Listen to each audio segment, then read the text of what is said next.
السلام علیکم جی، کیا حال چال ہیں آپ سب لوگوں کے؟ میں امید کرتی ہوں کہ آپ سب بالکل ٹھیک ہوں گے، خیریت سے ہوں گے۔ ناول جرم بائی سید خضر کی یہ 6 ایپیسوڈ ہے۔ لاہور حال۔ نیچے آؤ، میں انتظار کر رہا ہوں۔ وہ کہہ کے پلٹا ہی تھا کہ اسے پیچھے سے اس کی آواز آئی، میں نہیں آؤں گی، میں تمہاری غلام نہیں ہوں۔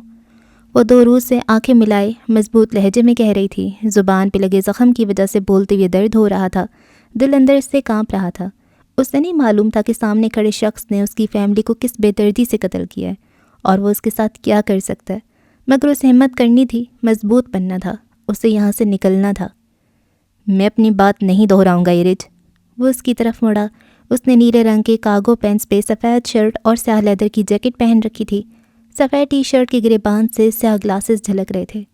میں بھی اپنی بات نہیں دہراؤں گی ارمغان۔ اس کی سیاہ آنکھوں کی تاریکی کا سامنا کرتے ایرج کا ہاتھ اس کے پیچھے پڑے ایڈ باکس کی طرف جا رہا تھا۔ اب کی بار پستول حلق میں صرف گھساؤں گا نہیں، فائر بھی کر دوں گا۔ اس نے ایرج کی طرف 2 قدم بڑھائے، ایرج نے 2 قدم پیچھے لیے۔ تم سے اس کی امید بھی ہے۔ اب کی بار وہ مسکرائی تھی، دلیر، تیز، مضبوط سی مسکراہٹ۔ تم ظاہر کر رہی ہو کہ تم مجھ سے نہیں ڈر رہی۔ اس نے اپنے قدم اتنی تیزی سے ایرج کی جانب بڑھائے کہ اسے پیچھے ہٹنے کا موقع بھی نہیں ملا۔ وہ اس کے عین مقابل کھڑا تھا، اس پہ جھکتے ہوئے اس نے ایک ہاتھ دیوار پہ رکھا کہ ایرج اس کے حصار کے پنجرے میں قید ہو گئی، اور پھر دوسرے ہاتھ سے چٹکی بجائی۔ یہ دیکھو، مسکراہٹ ختم۔ ایرج کی پشت دیوار سے ٹکی تھی۔ نہیں، ابھی نہیں، اسے اتنی جلدی ہار نہیں ماننی تھی۔ اچھا چلو ایک ٹیسٹ کرتے ہیں، وہ اس پہ جھکا دھیمی آواز میں کہہ رہا تھا۔ اس کا ہر ایک لفظ ایرج کے اعصاب پہ طاری ہو رہا تھا۔ ان کے درمیان بس سانسوں کا خلل باقی تھا۔ دوروس نے ہاتھ لیدر جیکٹ کے نیچے گھسایا اور بیلٹ پہ لگے گن ہولڈر سے پستول نکالی، پھر اسے تھامتے ہوئے اس نے پستول لوڈ کی۔ ایک جھٹکے سے اس نے ایرج کا پہلو میں گرا ہاتھ تھاما اور اس کے ہاتھ پہ پستول رکھتے اس کا رخ اپنے سینے کی طرف کر لیا، بالکل دل کی جگہ پہ۔ پستول سینے پہ دب چکی تھی اور ایرج آنکھیں جھکائے اپنے ہاتھ میں پکڑی پستول دیکھ رہی تھی، اور وہ اسے، لو چلاؤ، پوری 4 گولیاں اس میں، ان سے کم از کم دل تو چھلنی ہو ہی جائے گا، گو آن ٹرائی۔ وہ مسکراتی ہوئی اس کی سانسوں کے درمیان کہہ رہا تھا، اور دیوار سے ٹیک لگائے ایرج کا پورا وجود سن ہو رہا تھا، آنکھیں درد سے آنسو بہا رہی تھیں۔ اس کے پاس موقع تھا، وہ یہ کر سکتی تھی، اس کے پاس چانس تھا، بدلے کا، انتقام کا، انصاف کا، جیت کا۔ اس نے ٹریگر دبانا تھا اور اس کا اور نہ جانے کتنے لوگوں کا حساب مکمل ہو جانا تھا۔ بس ایک دفعہ کی بات تھی، بس تھوڑا سا اور حوصلہ چاہیے تھا۔ وہ قتل نہیں کر رہی تھی، وہ انصاف لے رہی تھی، وہ یہ کر سکتی تھی۔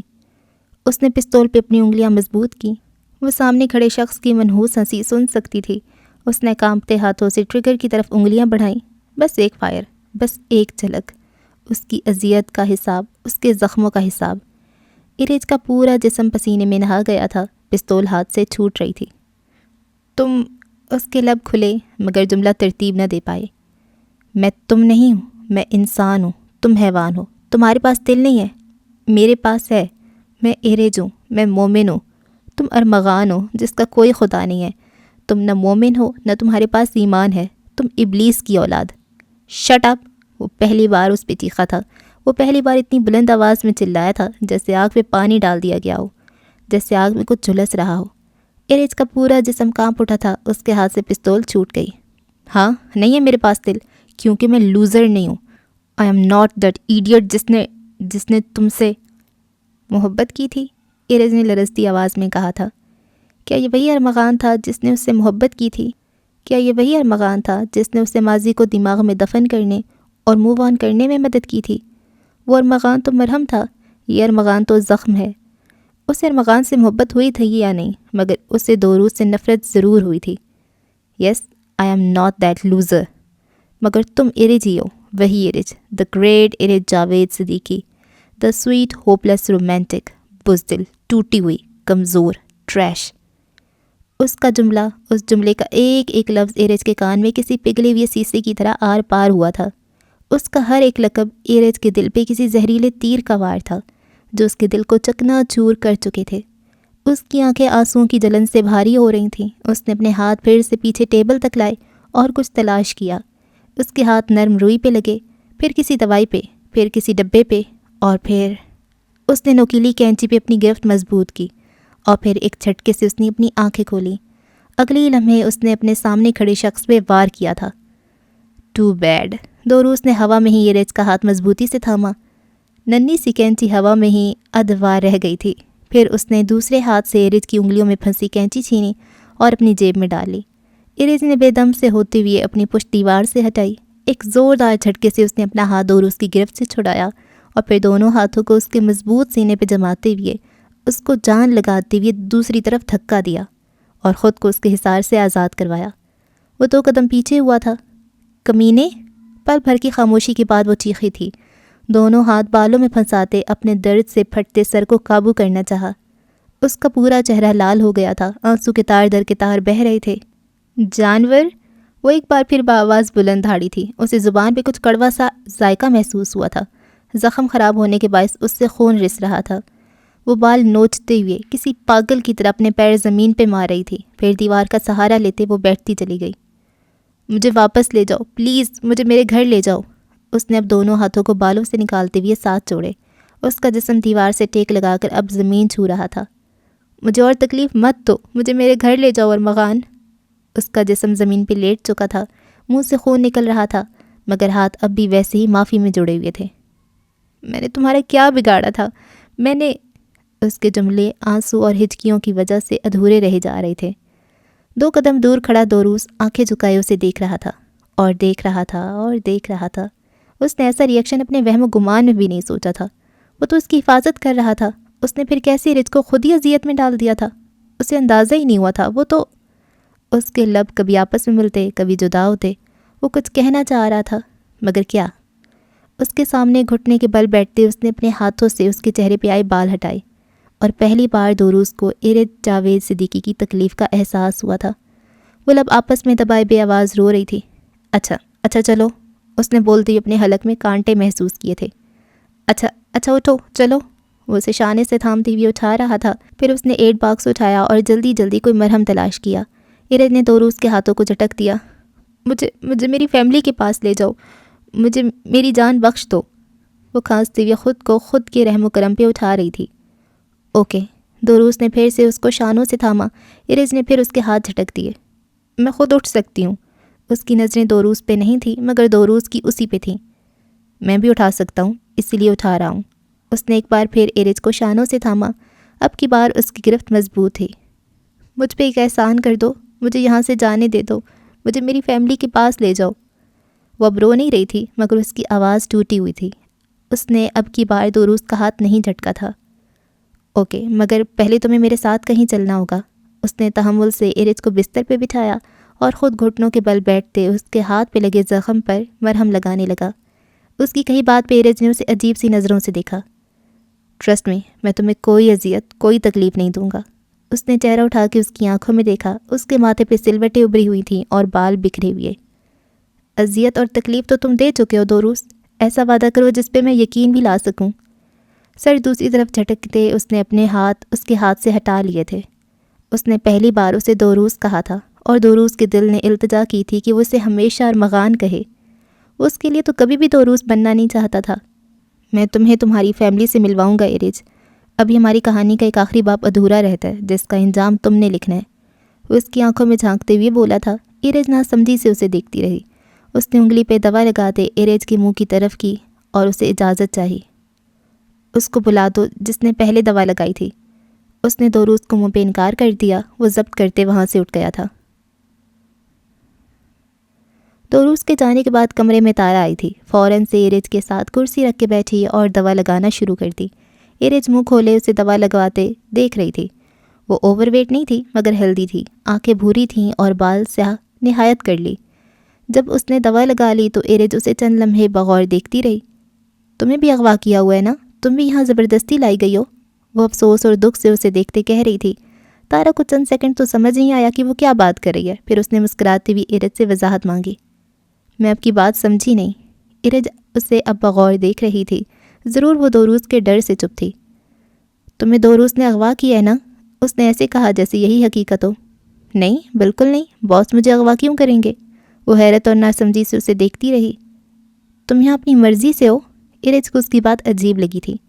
جی ہاں، میں یہاں خوش دلی سے ہوں۔ میں اس جگہ رہ کر ناخوش کیسے ہو سکتی ہوں؟ تارا نے مسکراتے ہوئے کہا۔ تم ایک سیریل کلر کے ساتھ کام کر رہی ہو اور کہہ رہی ہو کہ تم خوش ہو۔ ایرج نے جیسے اسے دوروس کی حقیقت بتائی تھی۔ Serial killer? کون؟ وہ پھر اسے ناسمجھی سے دیکھنے لگی۔ اب کی بار ایرج کو شوق لگا تھا، یعنی یہاں کسی کو علم نہیں تھا کہ دوروس ایک قاتل ہے۔ دوروس قاتل ہے، ایک سیریل کلر، اس نے دبی دبی آواز میں کہا۔ دوروس قاتل نہیں ہے مس، انہوں نے لوگوں کو مارا ضرور ہے مگر انصاف کے لیے۔ تارا نے جیسے اس پہ اصلیت کھولی تھی۔ دوروس قاتل ہے، اس نے میرے بھائی اور میری کزن کو قتل کیا ہے، وہ معصوم تھے، ان کا کوئی جرم نہیں تھا۔ دیکھیں مس، مجھے آپ کے ذاتی معاملے میں دخل دینے کی اجازت نہیں، لیکن اگر باس نے آپ کی کزن اور بھائی کو مارا ہے تو یا تو وہ کوئی مجرم ہوں گے، اور اگر وہ مجرم نہیں تھے تو باس نے انہیں نہیں مارا۔ ہاں، کوئی اور آپ کی فیملی کا قاتل ہو سکتا ہے، اس نے کہتے ہوئے ایرج کا ششدر چہرہ دیکھا۔ میری کزن اور میرا بھائی معصوم تھے اور دوروس نے خود قبول کیا کہ اس نے انہیں مارا ہے۔ وہ ایک اساسن ہے، وہ نا انصاف ہے اور حیوان ہے، وہ دبا دبا سے چلائی تھی۔ کوریڈور میں چلتے اسے شدید گرمی کا احساس ہوا تھا۔ اس نے لیدر جیکٹ اتارتے ہوئے ہاتھ میں فولڈ کی اور لفٹ میں داخل ہوا۔ میں جانور نہیں ہوں، اس نے انگلیوں سے آنکھوں کو مسلا تھا۔ میں بینکاک میں رہتی تھی۔ میری شادی کی دوسری رات میرے شوہر نے مجھ پہ تشدد کیا تھا اور اس نے اور اس کے دوستوں نے میرا ریپ۔ اس وقت مجھے دوروس نے اسمگل کروا کے یہاں منتقل کروایا اور مجھے منہ چھپانے کے لیے ایک نئی زندگی شروع کرنے کے لیے چھت فراہم کی۔ انہوں نے میرے ریپسٹ کو قتل کیا، باس نے قتل کیے ہیں، مگر صرف ظالم کے، اور اگر آپ ظلم کے قتل کو غلط سمجھتی ہیں تو آپ بھی ظالم ہیں، سر جھکائے کہہ رہی تھی، اور ایرج پھٹی پھٹی آنکھوں سے اسے دیکھتی رہی۔ وہ فوراً سے پارکنگ لاٹ میں آیا تھا اور فون نکالتے ایک نمبر ڈائل کرنے لگا۔ فون کان سے لگتے وہ بار بار جوتوں سے زمین بجا رہا تھا۔ فون کنیکٹ ہوتے ہی اس نے کہا تھا، میں ایرج کو آپ لوگوں کے پاس لا رہا ہوں کیونکہ میں اسے کھونا نہیں چاہتا۔ دوروس دنیا کے لیے ایک سیریل کلر ہے، مجھے لگا آپ کو یہ معلوم ہوگا، مگر انہوں نے انجان لوگوں اور دنیا کو مینوپولیٹ کر کے خود یہ ظاہر کروا دیا ہے کہ وہ ایک اساسن ہے، ایک کرائے کا قاتل۔ میں اسے بتانا چاہتا ہوں کہ میں وہ نہیں ہوں جو وہ سمجھتی ہے۔ اس کی آواز میں کچھ ٹوٹا ہوا سا تھا، کچھ گلٹ سا۔ اس کو ایرج کے الفاظ جسم پہ لگے زخموں سے زیادہ چبھے تھے، مگر وہ اس لیے تاکہ دنیا کے اصل حیوان باس کو کرائے کا قاتل سمجھ کے ان کو حکم دے دیں کسی معصوم کو قتل کرنے یا ریپ کرنے کا۔ اس سے باس کو یہ اندازہ ہو جاتا ہے کہ جس کو قتل کرنے کا حکم دیا گیا ہے وہ محفوظ نہیں ہے، اس لیے دوروس انہیں اسمگل کروا کے کسی محفوظ جگہ پہنچا دیتے ہیں۔ اور مجھے نہیں لگتا کہ یہ کام کوئی حیوان کرتا ہے۔ وہ ہیرو نہیں ہے مگر ولن بھی نہیں ہے، وہ ایک سروائیور ہے، ایک سروائیور جو دوسروں کی زندگی بچا رہا ہے، جو خود ایک سروائیور ہے اور جو دوسروں کو زندگی جینے کا موقع دے رہا ہے۔ ایرج کو لگا تھا اس کا دماغ اب پھٹ جائے گا، مگر تارا بولتی رہی۔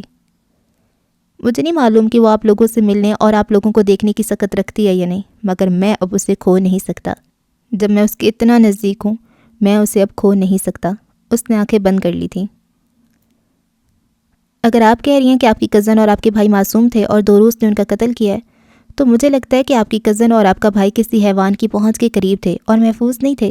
آپ کی فیملی شاید اب بھی زندہ ہو، آپ کی کزن اور بھائی مرے نہ ہوں، شاید وہ وکٹم ہو اور آپ کو اندازہ نہ ہو، شاید ان کے پیچھے کوئی حیوان ہو جو ان کو مروانا چاہتا ہو۔ آپ بھی اسمگل ہوئی ہیں کراچی سے لاہور، یعنی آپ کے پیچھے بھی کوئی ایسا شخص تھا جو آپ کو مروانا چاہتا تھا اور اس نے ڈارک ویب کے ذریعے آپ کو مارنے کا حکم دوروس کو دیا ہو۔ میرج کو آپ سے ملوانے لا رہا ہوں سارا، اور پھر میں اسے اپنی کہانی سناؤں گا، وہ میرا یقین کرے گی نا؟ اس کی آواز میں ایک التجا، ایک امید سی آ گئی تھی۔ وہ دوروس سے ارمغان بن گیا تھا، جس کے پاس دل تھا، جو احساس رکھتا تھا۔ کیا وہ کبھی دوروس بنا بھی تھا؟ میرے پیچھے تو کوئی نہیں ہے، وہ بمشکل بولی تھی، دماغ بالکل الجھ گیا تھا۔ شاید آپ کو اس کا پتہ نہیں ہو، مگر مجھے نہیں لگتا دوروس آپ کو کبھی کوئی نقصان پہنچائیں گے، کیونکہ آپ ان کے لیے خاص ہیں، تارا نے مسکراتے ہوئے کہا تھا۔ مطلب؟ ایرج اس کو دیکھتے نہ سمجھی سے بولی تھی۔ پچھلے 5 سالوں میں دوروس نے 40 ریپ وکٹمز، جن میں عورتیں اور بچے شامل تھے، اسمگل کیے اور شیلٹر دیا، مگر وہ کبھی بھی کسی کو اپنے اتنی قریب نہیں لائے۔ انہوں نے آپ کے لیے اس آفس میں یہ کمرہ بنوایا۔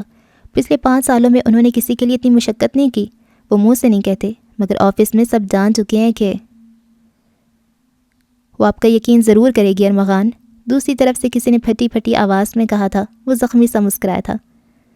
مگر شاید نہ کرے، میں نے اسے تکلیف دی ہے، وہ مجھے قبول نہیں کرے گی کیونکہ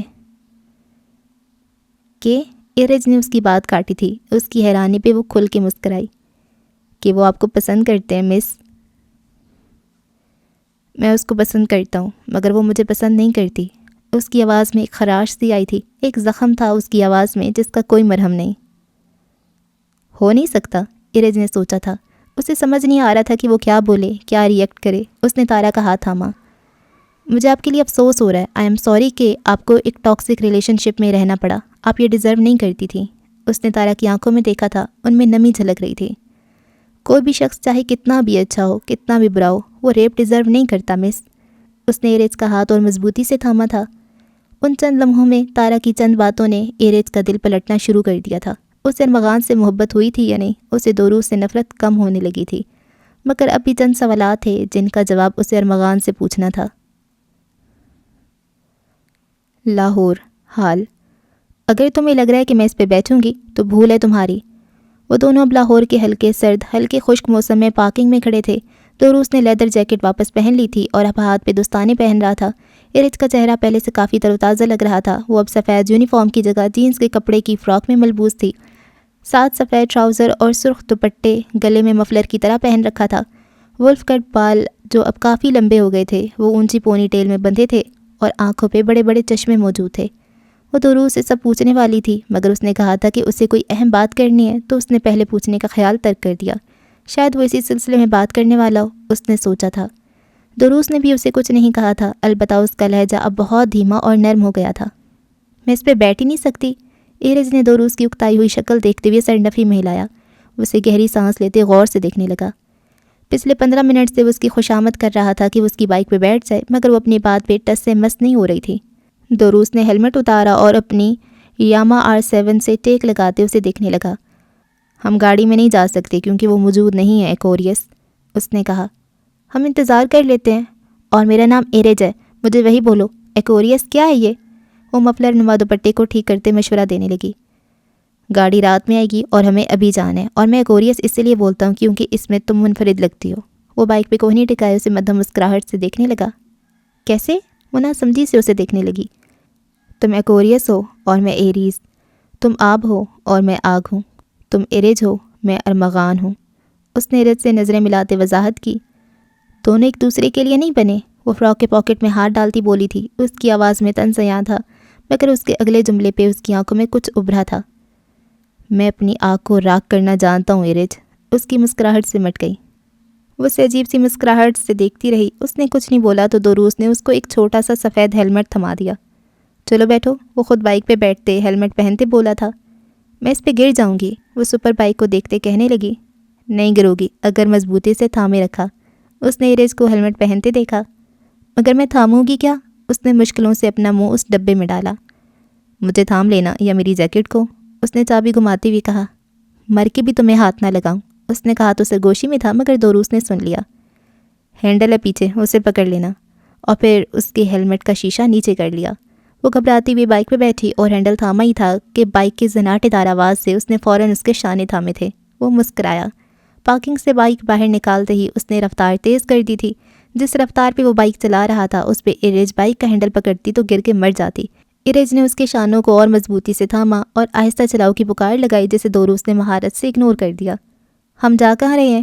اسے چلانا پڑا تھا تب جا کے دوروز کو اس کی آواز پہنچی. جہاں جہاں ہم جا سکتے ہیں. اور پھر اس نے لاہور کی سڑکوں پہ اپنی بائک بھگا دی.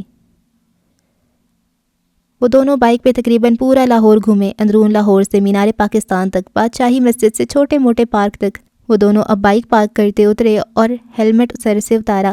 ایرج نے بھی ہیلمٹ اتارا اور ہوا سے پھڑ پھڑاتے مفلر کو بار بار درست کرنے لگی. ہم پورا لاہور کیوں گھوم رہے ہیں؟ وہ پریشان نظروں سے اس کی پشت دیکھ رہی تھی. اس نے جیکٹ اتار دی تھی اور سفید شرٹ سے آر پار اس کی کسرتی پیٹھ پہ بنا سیاہ ڈریگن ایرج کو دکھ رہا تھا. پتہ لگتا تھا کہ وہ جم فریک ہے کیونکہ جب بھی وہ چلتا تو جسم کے ایک ایک مسل ساتھ ساتھ کسی مشین کی طرح ہل رہے ہوتے تھے. اس کی جیکٹ ہاتھ میں فولڈ تھی. دوروز، میں نے کچھ پوچھا ہے، ہم کہاں جا رہے ہیں؟ اس نے اس کے پیچھے قدم روکے تو وہ بھی ٹھہر گیا. پھر پلٹ کے اسے دیکھا. چہرے پہ سیاہ سن گلاسز ٹکے تھے اور بال ہوا سے بکھر رہے تھے. اتنا بڑا بڑا لکھا ہوا ہے ریڈنگز، ظاہر سی بات ہے یہاں ہی آئے ہیں. اس کے چہرے پہ ہلکی سی مسکراہٹ تھی. کیوں؟ وہ ہاتھ باندھے اسے دیکھنے لگی. میں نے کہا تھا تمہیں میرے ساتھ کہیں چلنا ہوگا. وہ پلٹ کے چلنے لگا. تو یہ وہ جگہ تھی جہاں تم مجھے لانا چاہتے تھے؟ وہ بھی تیز تیز قدم اٹھاتی اس کے ہم قدم آئی. نہیں، وہ تو مجھے یہاں کافی پینی تھی اسی لیے آئے ہیں. وہ اب دروازے کے اندر داخل ہو گیا. وہ اسے گھورتی رہ گئی. ایرج نے گہری سانس بھری اور مفلر نما دوپٹہ ایک اور بار درست کرتے دروازہ دھکیلا۔ نہ جانے کیسے مگر وہ ارمغان کی طرح دوروز پہ بھی بھروسہ کرنا شروع ہو گئی تھی۔ ریڈنگز کا دروازہ کھلا تھا یا کسی خواب نگر کا، وہ فرق نہ کر پائی۔ اسے کتابوں سے پہلے ہی لگاؤ تھا، اور پھر اس نے لاہور کی یہ خوابیدہ جگہ صرف تصویروں میں دیکھی تھی۔ وہ قدم قدم چلتی اندر آئی اور گول گھوم کے ہر زاویے سے اس جگہ کو دیکھا۔ وہاں صرف کتابیں تھیں۔ ایک طرف کاؤنٹر تھا جہاں پہ کھڑے لڑکے نے مسکرا کے اسے سلام کیا۔ وہ سلام کا جواب دے کے بک شیلف کے اندر گھس گئی۔ اس کے پیچھے وہاں کا ایک ورکر آیا تھا جسے اس نے نظر انداز کر دیا۔ پھر وہ ایک ایک ریک میں گھس کر کتابیں دیکھنے لگی، کچھ اٹھاتی، ان کی خوشبو سونگھتی اور واپس رکھتی تھی، پھر وہ کچھ کا بلرب پڑھتی اور واپس رکھتی تھی۔ نظر میں اسے وہاں رکھی ڈارک ورس کی تمام کتابیں نظر آئیں اور اس کا دل مچل گیا۔ اس نے اس سیریز کی پہلی 2 کتابیں پڑھی ہوئی تھیں، وہ بھی انٹرنیٹ سے ڈاؤن لوڈ کر کے۔ وہ تیز تیز چلتے وہاں آئی اور ڈارک ورس کی ایک ایک کتاب اٹھا کر چیک کی۔ اس کے چہرے پہ خوشی تھی۔ پھر اس نے کتاب پلٹ کر پرائس چیک کی تو اس کی مسکراہٹ غائب ہو گئی۔ ہر کتاب 2000 سے اوپر کی تھی اور اس کے پاس اس سیریز کی ایک کتاب بھی خریدنے کے پیسے نہ تھے۔ خواب نگر کے خواب تو دیکھ لیے تھے مگر ان کی قیمت ادا کرنے کی اس میں سکت نہیں تھی۔ وہ کتابیں تھامے اداسی سے دیکھتی رہی اور پھر رکھنے ہی لگی تھی کہ اس کے پیچھے کھڑے ورکر نے اسے مخاطب کیا۔ میم آپ کو یہ چاہیے؟ وہ اس کی طرف پلٹی تو اسے مسکراتا ہوا دیکھا۔ وہ بھی مدم سا مسکرا دی۔ نہیں، ابھی میرا بجٹ نہیں ہے، پھر کبھی۔ اس نے معذرت کرنی چاہی مگر اس لڑکے نے مسکراتی ہوئی اس کی بات کاٹی۔ مگر سر تو پہلے ہی 10 بکس کی پیمنٹ کر چکے ہیں اور انہوں نے کہا ہے کہ جو بکس آپ کو پسند آئیں وہ پیک کر دیں۔ وہ حیرانی سے اسے دیکھتی رہ گئی۔ کون سر؟ اسے معلوم تھا وہ کس کی بات کر رہا ہے، پھر بھی اس نے پوچھا۔ وہ جو وہاں کھڑے ہیں۔ اس نے ہاتھ کا اشارہ کیا تھا۔ ایرج نے چہرہ پلٹا۔ اس نے چہرہ اٹھا کے دیکھا تو 2nd فلور کے کاؤنٹر پہ وہ کھڑا غور سے کچھ پڑھ رہا تھا۔ اس نے لڑکے کو بکس تھمائی اور خود 2nd فلور تک آئی۔ لیدر جیکٹ اب بھی اس کے ہاتھ میں تھی، سیاہ گلاسز ابھی آنکھوں پہ ٹکے تھے اور بلو جینز پہ سفید ٹی شرٹ پہنے وہ دراز قد شخص وجیح لگ رہا تھا۔ وہ اس تک چلتی آئی اور آنکھوں میں بیزاری سمیٹے اسے دیکھنے لگی۔ وہ اس سے کچھ انچ لمبا تھا اس لیے ایرج کو گردن اٹھانی پڑی۔ وہ دونوں اب کیفے فسانہ میں کھڑے تھے۔ ایک طرف بکس کے ریکس تھے اور ایک طرف میز اور کرسیوں کا سیٹ اپ۔ شیشے سے باہر کا منظر دکھائی دے رہا تھا۔ اسے دیکھتی وہ مسکرایا اور آنکھوں سے چشمہ ہٹایا تو سیاہ آنکھیں واضح ہوئیں۔ کون سی بکس لیں پھر؟ وہ مدم آواز میں پوچھ رہا تھا۔ کس لیے کہہ رہے ہو تم یہ سب؟ وہ ہاتھ باندھے اسے دیکھتی رہی۔ جو کچھ آفس میں ہوا اس کے لیے سوری۔ تو روز کی مسکراہٹ پھیکی پڑ گئی۔ کس لیے سوری؟ مجھے اپنی پستول سے اسالٹ کرنے کے لیے؟ اوہ، یا پھر مجھے گالیاں دینے کے لیے؟ نہیں، بلکہ مجھے اغوا کرنے کے لیے۔ نہیں، بلکہ شاید میری جان لینے کی کوشش کرنے کے لیے، ہے نا؟ ان سب کے لیے جو تم نے میرے ساتھ کیا، تم اس کے لیے سوری ہو؟ وہ دبا دبا سے چلائی تھی۔ بیٹھو۔ اس نے جبڑے دبائے تھے۔ وہ اس کی بات سنتے ہوئے ایک ٹیبل کے قریب آیا اور کرسی کھینچ کے اسے بیٹھنے کا کہا۔ مجھے نہیں، بیٹھو، اس نے اب سخت لہجے میں کہا تھا۔ وہ بھی بیٹھی تھی کہ پیچھے سے ایک ورکر آیا اور ان کی ٹیبل پہ ایک شاپر رکھ کے چلا گیا۔ ان میں ڈارک ورس کی 5 کتابوں کے ساتھ a little life, black beauty, book thief, Frankenstein اور پرفیوم بھی تھیں۔ وہ اس کے مقابل آ کر بیٹھ گیا۔ ڈارک ورس تمہاری فیوریٹ بکس ہیں، میں نے ان کو پڑھا تھا۔ مجھے ریپر سب سے زیادہ اچھی لگی ہے اور اپیئر بھی اچھی تھی۔ تمہاری چوائس اچھی ہے کافی۔ ڈارک ورس کے علاوہ جو کتابیں ہیں وہ میری پسندیدہ ہیں، شاید تمہیں پسند آئیں۔ وہ مسکراتے ہوئے کہنے لگا اور الگ الگ کتابوں کے تبصرے پیش کیے۔ Are you serious? وہ اس کو حیران نظروں سے دیکھتی گئی۔ اپنا غصہ ضبط کرنا مشکل ہو رہا تھا۔ Of course I am. اس کی بات پہ اس نے کچھ نہ کہا، بس اسے گھورتی رہی۔ اچھا بتاؤ، اور کتابیں لینی ہیں؟ اس نے ہاتھ سر کے پیچھے ٹکائے اور پوچھ کرسی سے۔ مجھے گھر جانا ہے۔ اس کے صبر کا پیمانہ لبریز ہو رہا تھا۔ اسے دو روز کی مسکراہٹ سے چڑ آنے لگی تو اس نے سر جھکا لیا۔ وہ اب اپنے سفید پمپس کو دیکھنے لگی۔ آئس کریم کھاؤ گی؟ اس نے ریج کی بات کو نظر انداز کرتے پھر سے پوچھا۔ مجھے گھر جانا ہے، ایک ہی جواب، وہی سرد لہجہ۔ تمہاری فیوریٹ کافی بھی ہوتی ہے یہاں، اسپریسو ود ایکسٹرا کیریمل، وہ پینی ہے؟ ایسا لگ رہا تھا دوروس نے ایرج پہ 10 سالوں کی ریسرچ بٹھائی ہو۔ اس نے اب ایرج کی جھکی آنکھوں میں دیکھا۔ ایرج، تم نے سنا نہیں؟ مجھے میری فیملی کے پاس جانا ہے۔ وہ ایک دم پھٹ پڑی تھی۔ خاموش کیفے میں اس کی آواز اور بلند سنائی دی۔ لوگ ان کی طرف مڑ مڑ کر دیکھنے لگے تھے۔ دوروس کے لب جو مسکراہٹ سجائے ہوئے تھے اب سختی سے سل گئے۔ اس نے جیکٹ کو شانوں پہ سجایا اور جیب سے چابی نکالتے اسے مخاطب کیا۔ چلو۔ اس کے لہجے میں اچانک سے سرد پن اور خشکی آ گئی تھی۔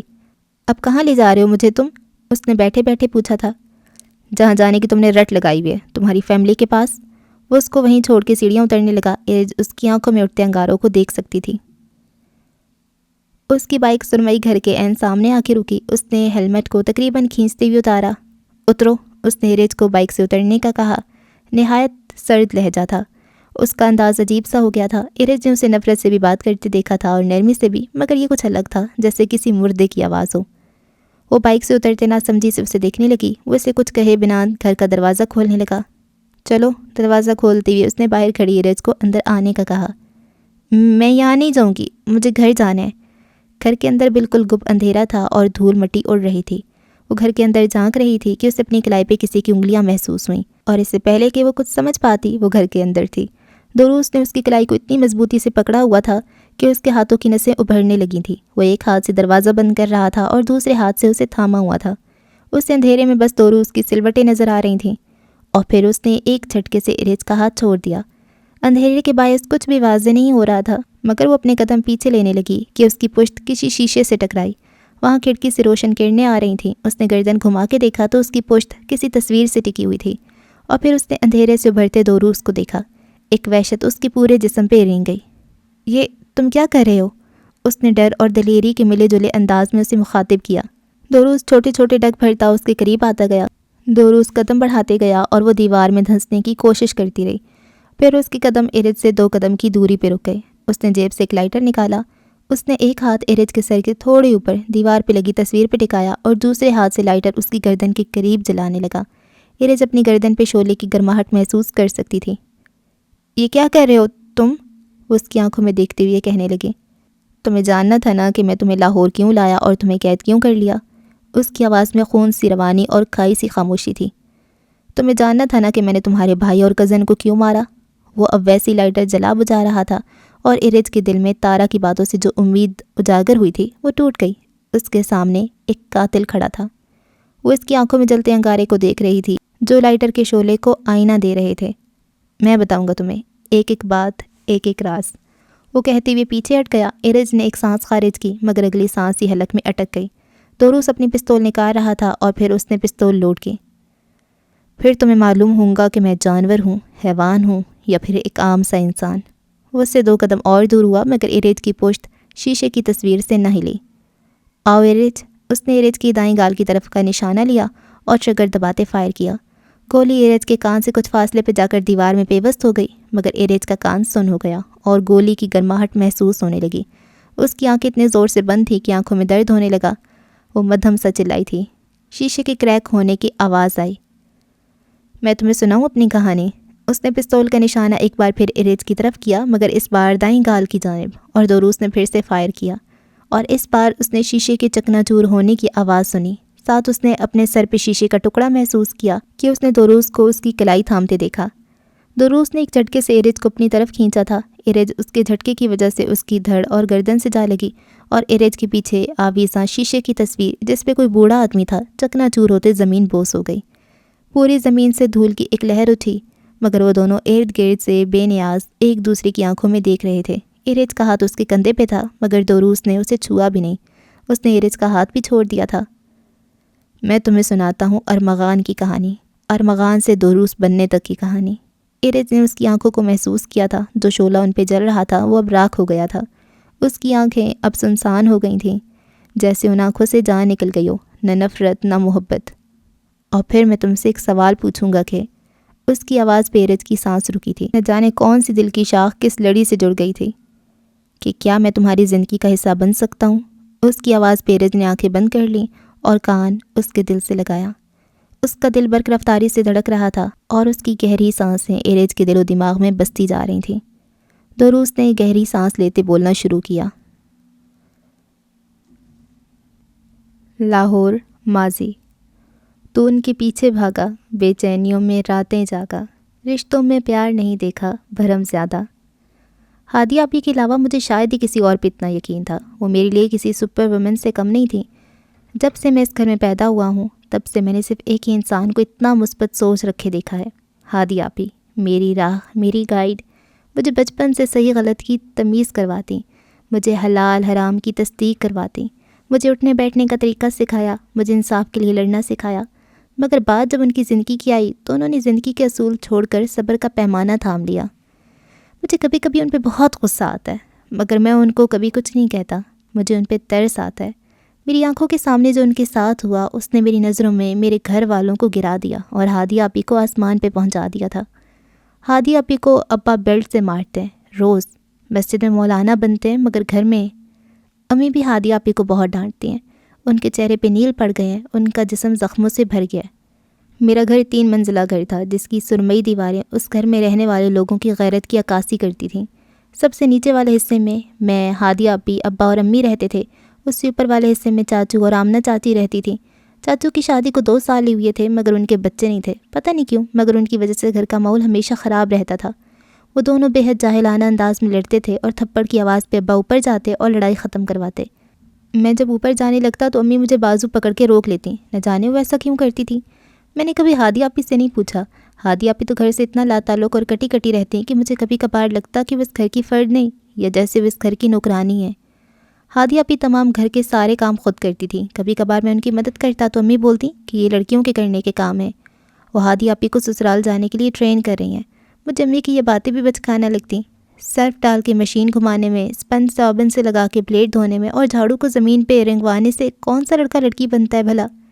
مگر پھر ہادی آپی بھی مسکرا کے مجھے کام کرنے سے روک دیتی۔ ان کا انداز بہت نرم تھا، تھکا ہارا سا۔ ان کی آنکھیں بھی میری طرح بڑی بڑی سیاہ تھیں۔ وہ میک اپ نہیں کرتی تھیں مگر وہ گھر سے باہر ہی کہاں جاتی تھیں۔ انہوں نے پڑھائی چھوڑ دی تھی اور اب گھر کا خیال رکھتی تھیں۔ پھر عرصہ گزر گیا اور میرے اور ہادی آپی کے پاس ایک چھوٹا سا کزن آ گیا۔ اس کا نام خالد چاچو نے حماد رکھا تھا، حماد خالد۔ مجھے تو چھوٹے بچے ویسے ہی بہت کیوٹ لگتے ہیں، اور پھر حماد تھا بھی اتنا گولو مٹولو سا۔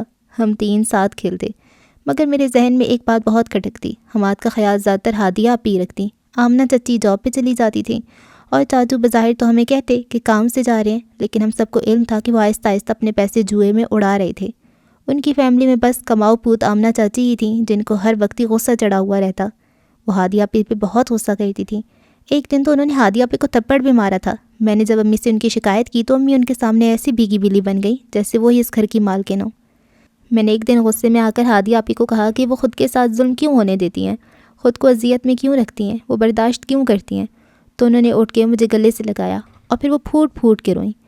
زندگی میں پہلی بار میں نے ہادی آپی کی آنکھوں میں آنسو جمے دیکھے تھے۔ پھر ہم کتنے ہی لمحے روتے رہے۔ انہوں نے مجھے جدا کرتے ہوئے کہا، میں اللہ کے انعام کی منتظر ہوں ارمغان، مگر تم یاد رکھنا خود کو کبھی ایسے اذیت میں مت رکھنا۔ جو تمہارے ساتھ غلط کرنا چاہے اس کے خلاف تم آواز اٹھانا۔ تم لڑکے ہو، تم مرد ہو، تم طاقتور اور دلیر ہو۔ پھر انہوں نے میرا ماتھا چوما، پھر وہ اٹھ کے جانے لگیں۔ کہاں جا رہی ہیں؟ میں نے ان سے پوچھا۔ حماد کے لیے سیریل بنانا ہے، پھر چاچی آ جائیں گی۔ وہ بدقت مسکرائی تھیں اور مجھے بے پناہ غصہ آیا تھا، آمنہ چاچی پہ بھی، خالد چاچو پہ بھی اور اس گھر کے تمام افراد پہ۔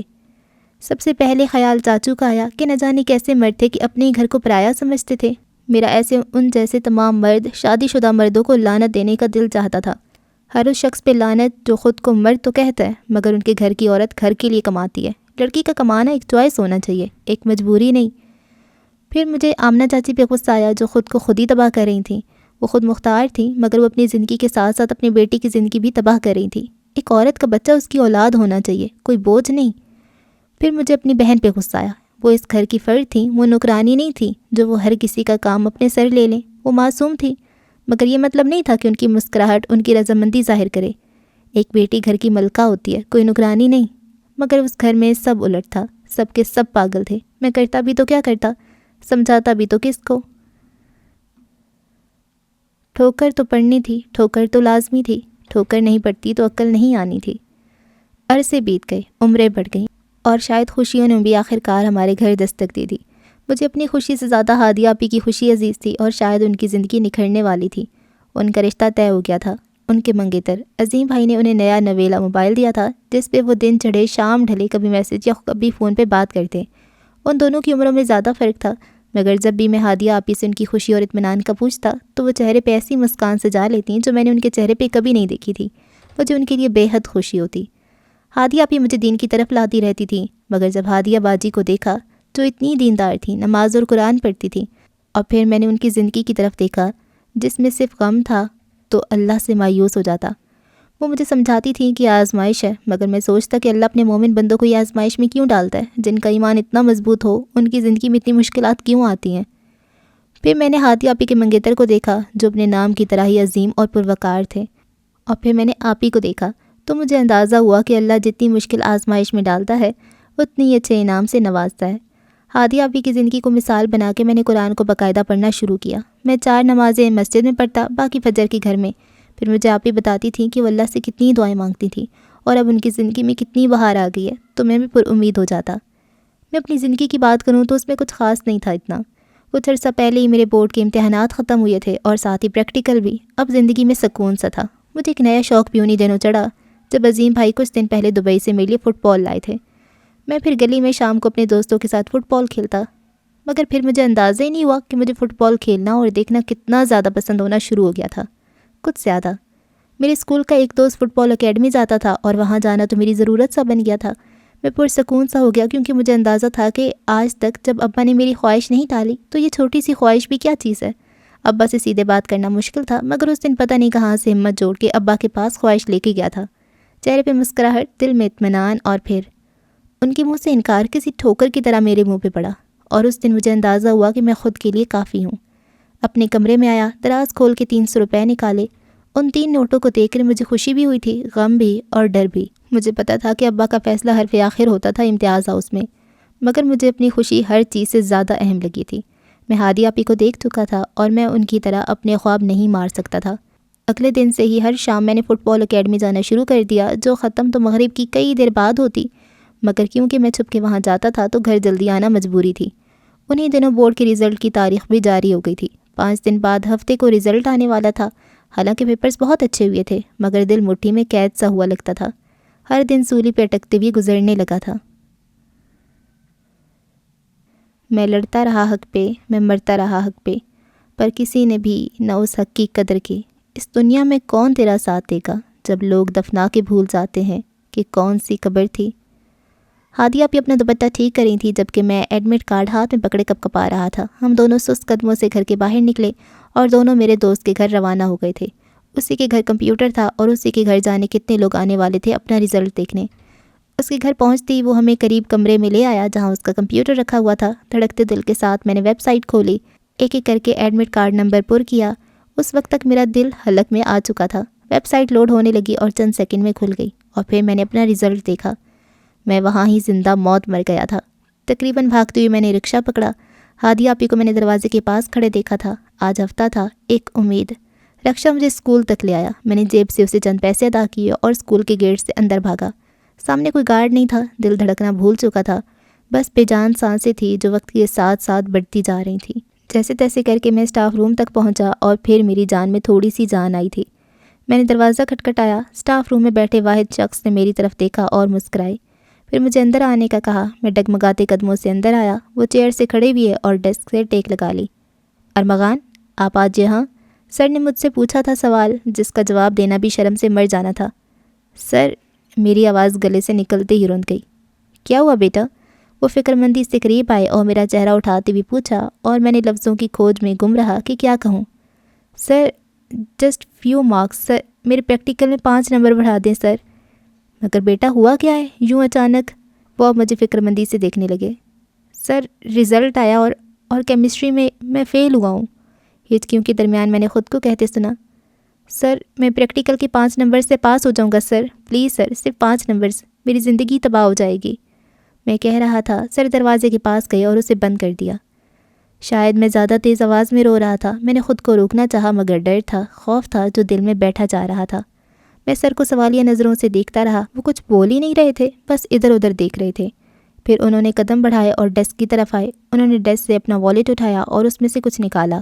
آنسو منظر دھندلا کر رہے تھے۔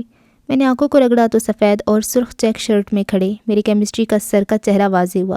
ان کے چہرے پہ فریم لیس گلاسز لگے تھے۔ وہ میرے قریب آئے۔ اوکے، میں کر دوں گا، نو پرابلم، مگر بچے آپ کو میرا ایک کام کرنا ہوگا۔ وہ مجھ سے کچھ فاصلے پہ کھڑے ہو گئے۔ میں نے چہرہ اٹھا کے ان کو دیکھا اور پھر ان کے ہاتھوں کی حرکت کو۔ وہ اپنی شرٹ کے بٹن کھول رہے تھے۔ کچھ غلط تھا، مجھے کچھ محسوس ہوا، کچھ غلط تھا۔ میں 2 قدم پیچھے ہوتا گیا، وہ 2 قدم آگے ہوتے گئے، حتیٰ کہ میرا جسم دروازے سے چپک گیا۔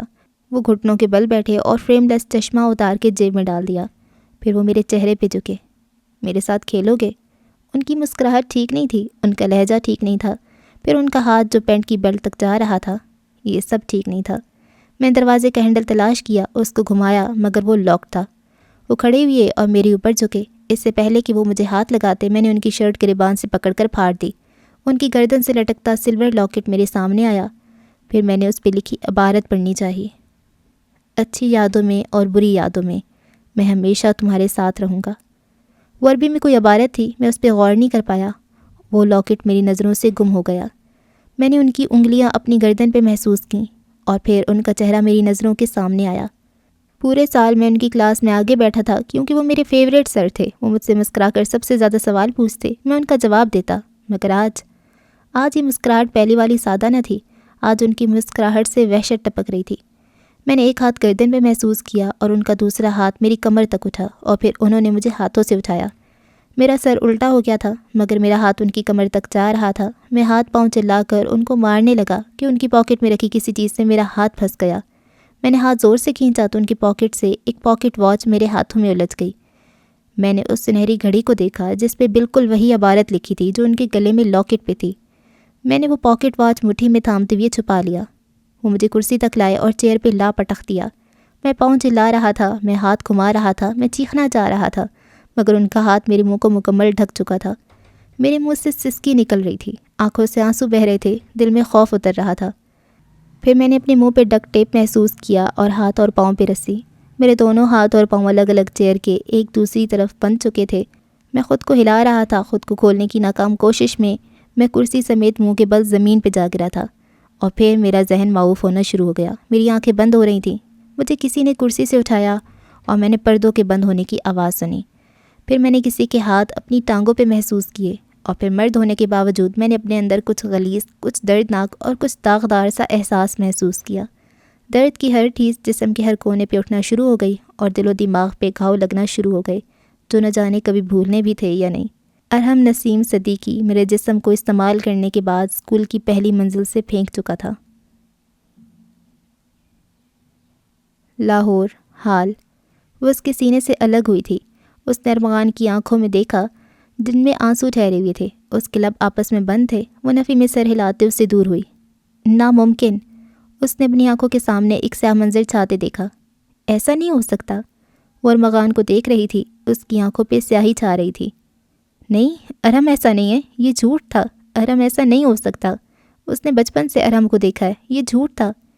اس سے پہلے اس کی آنکھیں بند ہوتی اس نے ارمغان کا ہاتھ اپنے بازو پہ محسوس کیا تھا اور پھر اس نے اپنا چہرہ اس کے دھڑ میں آرام سے لگتا محسوس کیا جیسے کوئی تکیہ ہو۔ اس نے آنکھیں بند کر لی تھیں۔ اپنے سر پہ اس نے ارمغان کا سر محسوس کیا۔ آنکھوں سے آنسو ٹپکنے لگے تھے۔ اس کی زندگی ایک جھوٹ تھی۔ لاہور، ماضی۔ میری آنکھ کھلنے کے بعد جو پہلا منظر مجھے نظر آیا تھا وہ میرے کمرے کا منظر تھا۔ میرے برابر ہادیہ آپی بیٹھی تھیں۔ میں نے ان کی طرف چہرہ گھمایا۔ وہ ویران نظروں سے مجھے دیکھ رہی تھیں۔ پھر وہ زخمی سا مسکرا دی۔ انہوں نے مجھے اٹھا کے بٹھایا۔ جسم میں درد تھا مگر خلاف توقع بہت کم۔ پھر مجھے ہادیہ آپی نے بتایا کہ میں 2 ہفتہ ہسپتال اور 4 دن گھر میں بے ہوش رہا ہوں۔ مجھے ہوش آتا بھی تو چند سیکنڈ۔ اس عرصے میں جو زخم میرے جسم پہ لگے تھے وہ زیادہ تر مندمل ہو چکے تھے۔ مجھے گھر میں ہادیہ آپی کے علاوہ کوئی نظر نہیں آیا۔ پھر ہادیہ آپی مجھے چھت پہ لے آئیں۔ میں چل رہا تھا، بس جسم کے پیچھے والے حصے میں درد تھا۔ میں چل رہا تھا، مجھے حیرانی تھی مگر میرا دماغ کہیں گم تھا۔ وہ حال میں نہیں تھا، ماضی میں تھا۔ پھر ہادیہ آپی نے فٹ بال مجھے پاس کی۔ انہوں نے مجھے لات مارنے کا کہا۔ میں نے لات ماری۔ ٹانگوں کے بیچ ایک درد کی ٹیس اٹھی مگر میں نے اسے نظر انداز کیا اور ایک اور لات ماری۔ پھر مجھے سیڑھیوں پہ کسی کے چڑھنے کی آواز سنائی دی۔ میں نے گردن گھما کے دیکھا تو دروازے کے پاس ابا اور امی کھڑے مجھے دیکھ رہے تھے۔ میں بدقت مسکرایا ہی تھا کہ ابا میرے سر پہ آ کھڑے ہوئے۔ ان کی نظروں میں کچھ عجیب تھا۔ کیوں؟ ان کا لہجہ میں نے کبھی اتنا بدلا ہوا نہیں دیکھا۔ تیری ہر بات مانی، تیری ہر خواہش پوری کی اور تو نے یہ کیا؟ ان کا ہاتھ میرے بالوں پہ پہنچا۔ وہ میرے منہ پہ گرجے تھے اور پھر انہوں نے میرے منہ پہ تھوک دیا۔ تجھے شرم نہیں آئی؟ پہلے اپنے استاد پہ الزام لگایا، پھر خودکشی کر کے انہیں پھنسانے کی کوشش کی۔ تجھے شرم نہ آئی؟ وہ میرے بالوں کو کھینچ رہے تھے۔ میرے سر میں درد کی لہر اٹھنا شروع ہو گئی۔ مجھے ان کی باتوں کا ایک حرف سمجھ نہیں آیا تھا۔ ابا چھوڑے اسے۔ ہادیہ آپی قریب آئی تھی مگر ابا نے انہیں دھکا دے کر دور کر دیا۔ پھر ابا نے میرے بال چھوڑے۔ سر میں درد کچھ کم ہی ہوا تھا۔ پھر میں نے درد کی ایک شدت اپنے چہرے پہ محسوس کی، پھر ہاتھ پہ، پھر پیٹھ پہ، پھر ٹانگ پہ۔ ابا نے مجھے اپنی پشاوری چپل سے تب تک مارا جب تک میری سسکیوں اور ان کی گالیوں سے پورا محلہ چھت پہ تماشا دیکھنے نہ اکٹھا ہو گیا۔ ان سب کے لب سلے ہوئے تھے۔ میری ماں مجھے چھڑا رہی تھیں، میری بہن میرے ابا کو دھتکار رہی تھی اور میں بس لاتیں کھا رہا تھا، چپلیں کھا رہا تھا۔ کس لیے؟ اس کا جواب تو میرے باپ کے پاس بھی شاید نہیں تھا۔ اس دن مجھے احساس ہوا تھا کہ میرے باپ نے میرے لاڈ، میرے نخرے اس لیے اٹھائے کیونکہ میں لڑکا تھا۔ ایک انا سا، ایک غرور سا فخر تھا میں۔ کیا انہوں نے مجھ سے محبت کی بھی تھی؟ میں نے احترام کے قابل استاد کو ریپ کرتے دیکھ لیا تھا۔ میں نے حاجیوں کو تسبیح پڑھتے تشدد کرتے دیکھ لیا تھا۔ کیا زندگی میں اس سے بدتر اور کچھ ہو سکتا تھا؟ ہاں ہو سکتا تھا، اور وہ میری آگے کی زندگی تھی۔ دیکھو نہ زمانے نے کیا میرا یہ حال کیا ہے، قسمت کا جھنڈا بھی کیا اونچا زوال دیا ہے۔ ارحم نے اپنی غلاظت میری زبان سے صاف کر کے اپنی تمام نشانیاں میرے جسم سے پونچھ کر مجھے پہلی منزل سے پھینک دیا تھا، جس سے نہ ہی میں مرا نہ ہی میری کوئی ہڈی ٹوٹی، مگر اسے اپنے حق میں کہانی بنانے کا موقع مل گیا تھا۔ اس نے سب اتنی مہارت سے کیا تھا جیسے میں اس کا پہلا شکار نہیں تھا۔ اگلے 5 گھنٹوں کے لیے میں بیڈ ریسٹ پہ تھا۔ میری آنکھوں کے نیچے ہلکے اور میرے چہرے پہ آنسوؤں کے نشان ایک داغ سے زیادہ نہ تھے جو میری زندگی پہ کوئی 15 منٹ میں لگا کے چلا گیا تھا۔ مجھے خبر ملی کہ عظیم بھائی نے ہادی آپی سے منگنی توڑ دی تھی۔ ان کا خیال تھا کہ جہاں ایک لڑکا اتنا گندا کھیل کھیل سکتا تھا تو اس گھر کی لڑکی سسرال آ کر کیا تماشا کرتی۔ ہادی آپی میرے کمرے میں نہیں آتی تھی، نہ وہ مجھے قرآن پڑھاتی تھی، نہ وہ میرا پوچھتی تھی۔ وہ میرا خیال رکھتی تھی مگر میرا حال نہیں جانتی تھی۔ وہ جانتی بھی کیوں؟ ان کی زندگی کی سب سے بڑی خوشی چھین لی تھی میں نے۔ پھر وہ میری زندگی کی فکر کیوں کرتی؟ میں 2 ہفتوں سے اپنے سر کے اوپر چلتا سست پنکھا دیکھ رہا تھا اور اپنے بارے میں لوگوں کے خیالات سنتا رہا۔ بولنے کے لیے لب کھولتا تو دوسروں کی زبان سے آتی میری گالی میرا منہ بند کر دیتی۔ مجھے تو اب سے فیصلے سنائے جا رہے تھے۔ کسی کو صفائی پیش کرتا تو کیا کرتا؟ جس کو صفائی پیش کرنی چاہیے اس نے بھی منہ موڑ لیا۔ جس نے زندگی بھر میرا ساتھ دیا وہ جب بدگمان ہو گیا تو دوسروں سے کیا امید رکھتا؟ اور پھر میں نے ابا کا اعلان سنا۔ میں بورڈنگ اسکول جا رہا تھا۔ بڈھے مجھے بھیج کے دکھا۔ اس دن مجھے احساس ہوا تھا کہ مجھے غصہ بہت آنے لگا تھا۔ روح کو آزاد کر جسم کو سکون دے، کلندری اڑان بھر، کیا ہوا اگر پر نہیں؟ میں رویا تھا، فائدہ ندارت۔ میں نے معافی مانگی، فائدہ ندارت۔ میں نے جرم قبول کر لیا، فائدہ ندارت۔ میں نے خود کو جھوٹا کہلایا، فائدہ ندارت۔ میں چلایا، فائدہ ندارت۔ میں چیخا، فائدہ ندارت۔ میں پاؤں میں گر گیا، فائدہ ندارت۔ میں نظروں میں گر گیا، فائدہ ندارت۔ گھر میں سفید چاندنی بچھائی جا رہی تھی اور میں بس خالی نظروں سے دیکھتا جا رہا تھا۔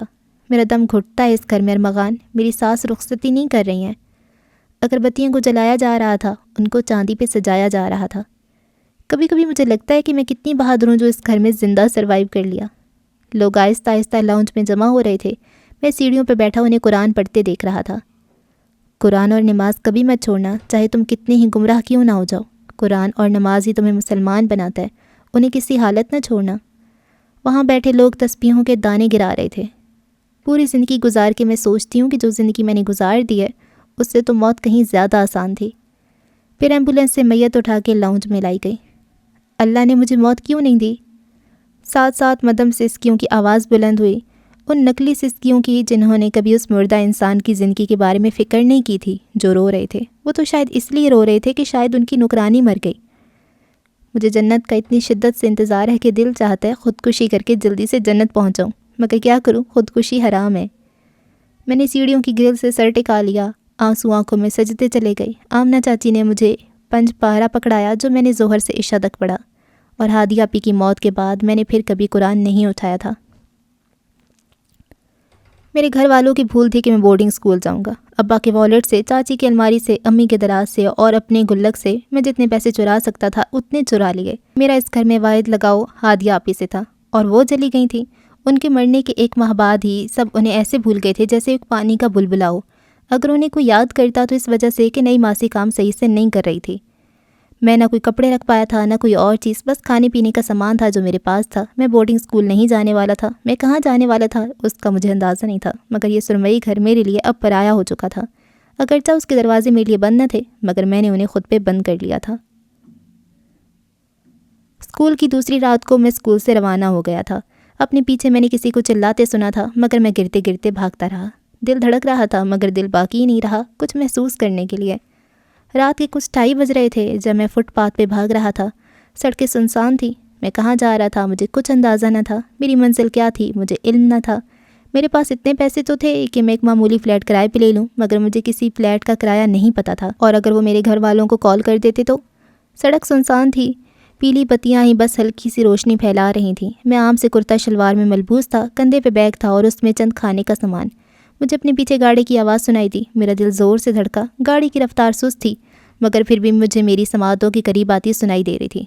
پھر وہ گاڑی بالکل میرے برابر آ رکی۔ زندگی میں دوسری بار مجھے اندھیرے سے خوف آیا تھا۔ وہ لوگ میرے منہ پہ رومال رکھ رہے تھے اور میرے کان سن رہے تھے کہ وہ ارحم کا نام لے رہے ہیں۔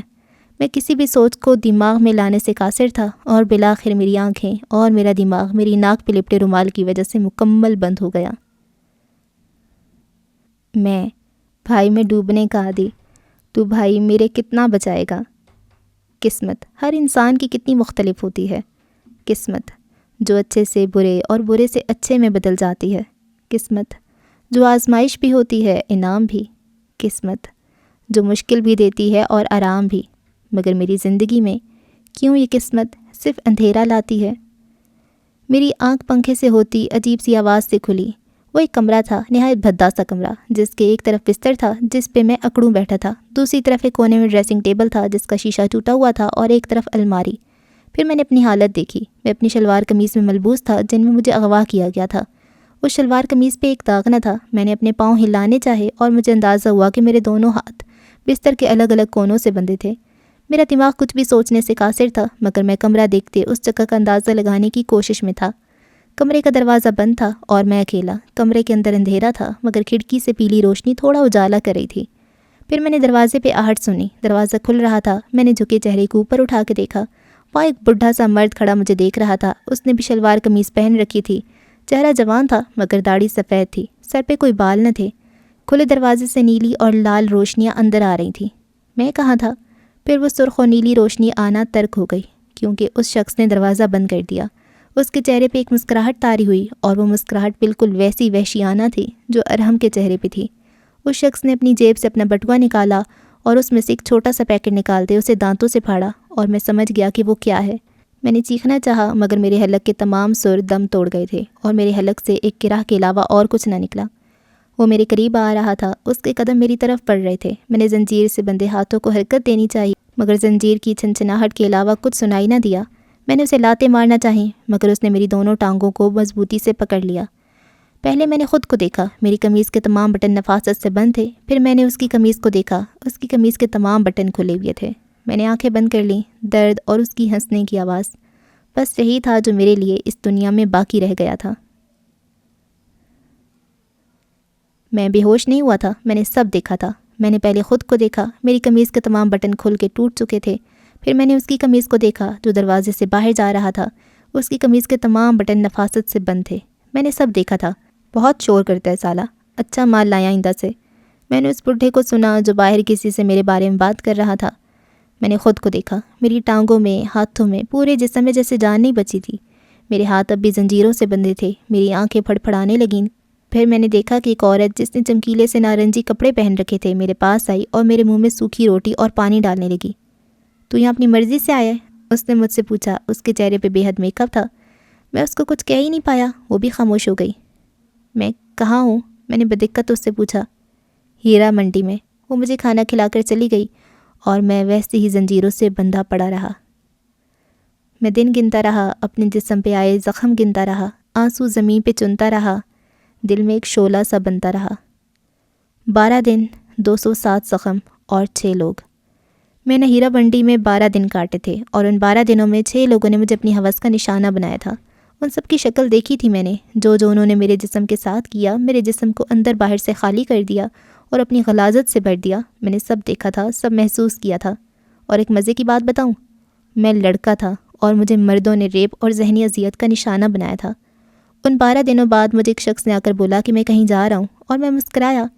میرے کمرے میں ایک نوجوان مرد جس کی عمر شاید 30 سے اوپر تھی آیا اور اس نے مجھے دیکھا۔ میں اسے دیکھ کر مسکرایا۔ کیا وہ 7واں مرد تھا؟ اس نے اپنی کوٹ کی جیب سے فون نکالا اور کسی کا نمبر ملانے لگا اور پھر انگریزی میں کچھ کہہ کے فون بند کر دیا۔ تمہارا آج سے نام دوروس ہے، اس نے مجھ سے کہا۔ اپنے پرانے نام کو بھول جاؤ۔ وہ شخص مجھ پہ جھکا اور 12 دن بعد میرے ہاتھ ان زنجیروں سے آزاد کروائے۔ میرے دونوں ہاتھوں پہ زنجیروں کی وجہ سے زخم ہو گئے تھے۔ تمہارے ساتھ جو ہوا تمہیں اس کا بدلہ لینا ہے دوروس؟ اس شخص نے اپنی بھاری آواز میں سوال کیا۔ تمہیں اپنے زخموں کا بدلہ لینا ہے دوروس؟ اس نے پھر سے سوال کیا اور میں نے مسکرا کر سر اثبات میں ہلایا۔ اور اسی دن، اسی لمحے 2 ایمان بیچ دینے والوں کی جنگ شروع ہو گئی تھی۔ ایک کو زخم لگ چکے تھے، اب واپسی کا راستہ نہ تھا کوئی، اب تو آنے والی راہ میں صرف کانٹے تھے جو زخم کے سوا کچھ نہ دینے والے تھے۔ اس شخص کا نام ایلیٹ تھا اور اس نے مجھے ارمغان سے 2 روز بنایا۔ وہ مجھے ایک نئی دنیا لے گیا جہاں صرف خون تھا، زخم تھے اور بدلے کی آگ تھی۔ میں پہلی بار جہاز میں بیٹھا تھا۔ میں ایک ایسی جگہ جا رہا تھا جہاں مجھے بدلوں کا حساب لینا سکھایا جانا تھا، اور اس راہ کو میں نے خوش دلی سے اپنایا تھا۔ میں شاید چائلڈ ٹریفکنگ کا وہ واحد بچہ تھا جو خود کی اسمگلنگ سے نہایت خوش تھا۔ ہم بینکاک جا رہے تھے، ایک نئی دنیا کو جینے کے لیے۔ شاید اس راہ پہ چلنا اتنا آسان بھی نہ تھا۔ یہ بینکاک کی خوبصورت رات تھی۔ ایک کھلے سے میدان میں کھڑا تھا، میرے ارد گرد میرے ساتھی جن سے میری ان 5 مہینوں میں اچھی دوستی ہو گئی تھی، مگر وہ سب بہت ڈرے سہمے رہتے تھے، اور سب سے زیادہ تو حیدر، وہ سب سے ڈرپوک تھا، اس لیے میں اس کا دوست بنا۔ میں کسی بھی چیز کو کر جانے سے نہیں کتراتا تھا اور اس کو بھی کرنے کا کہتا۔ وہ بہت اچھا دوست تھا میرا۔ وہ بھی وہاں کھڑا مجھے ڈرے سہمے تاثرات کے ساتھ دیکھ رہا تھا۔ یہ ایک مٹی کا میدان تھا جہاں دور ایک ساحل اور بہت دور شہر میں روشنیاں چمک رہی تھیں، مگر میدان میں اندھیرا تھا۔ میں نے سیاہ یونیفارم پہن رکھا تھا اور میرے ہاتھ میں ایک آری تھی۔ چہرے کو اٹھا کے میں نے دیکھا کہ مجھ سے کچھ فاصلے پہ سر بیٹھے تھے۔ انہوں نے سیاہ رات میں بھی سیاہ چشمے لگا رکھے تھے۔ وہ مجھے بغور دیکھ رہے تھے اور میں ان کو۔ یہی ہے نا تمہارے ریپسٹ میں سے ایک؟ انہوں نے سوال کیا تو میرا سر اس بات میں ہل گیا۔ وہ شخص جس نے مجھے سب سے زیادہ تکلیف دی تھی وہ میرے سامنے گھٹنے کے بل بیٹھا تھا۔ اس کے کپڑے گندے اور آنکھوں پہ پٹی بندھی تھی۔ تو پھر جاؤ، حساب کی رات آ گئی ہے 2 روز۔ وہاں سب کے لیے کوڈ نیم تھا، کسی کا ٹوائلائٹ، کسی کا ہیبکس، کسی کا میرون، اور میرا 2 روز، جس کے معنی بھی میرے اصل نام کی طرح تھا۔ پر سر، میں نے انہیں دیکھتے لب کھولے، تم نے اس رات کے لیے، اس منظر کے لیے کتنی محنت کی ہے، کتنے کانٹے کھائے ہیں، جاؤ یہ تمہارا حق ہے۔ مگر سر میں اسے یاد نہیں کہ اس نے تمہیں اپنی بیلٹ سے مارا تھا۔ میرے لب ان کی بات پہ سل گئے تھے۔ نہیں، مجھے وہ سب یاد نہیں کرنا، سارے لوگ مجھے دیکھ رہے تھے۔ پھر کیسے اس نے تمہارے منہ کے اندر، میں نے آنکھیں بند کر لیں، میری گرفت آری پہ مضبوط ہو گئی۔ پھر کیسے اس نے تمہاری شلوار کا ناڑا کھولا؟ کیا وہ سب تمہیں اچھا لگا تھا؟ میں نے آنکھیں میچ لیں، سر نفی میں ہل گیا۔ تو پھر اپنا بدلہ لو، سر کہہ رہے تھے اور دل دھڑک رہا تھا۔ مجھے وہ سارے دن یاد آ گئے تھے، مجھے وہ 12 دن یاد آتے گئے، مجھے وہ طویل راتیں یاد آتی گئیں، اور پھر میں نے آنکھیں کھول دیں۔ میرے سامنے میرے ساتھ تشدد کار میں سے ایک بندھا پڑا تھا۔ میں اس کے اوپر جھکا اور اپنے جوتوں سے اس کے سینے پہ ایک لات ماری۔ پھر میں گھٹنوں کے بل اس کی پیٹھ پہ بیٹھ گیا اور پھر اس کی آنکھوں سے پٹی ہٹا دی۔ میری انگلیاں آری پہ مضبوط ہوتی گئیں اور پھر میں نے آری کو ہوا میں اٹھایا۔ تیرے ہر اس اعضاء کو کاٹ دوں گا جس کا غرور تو نے مجھ پہ آزمایا تھا۔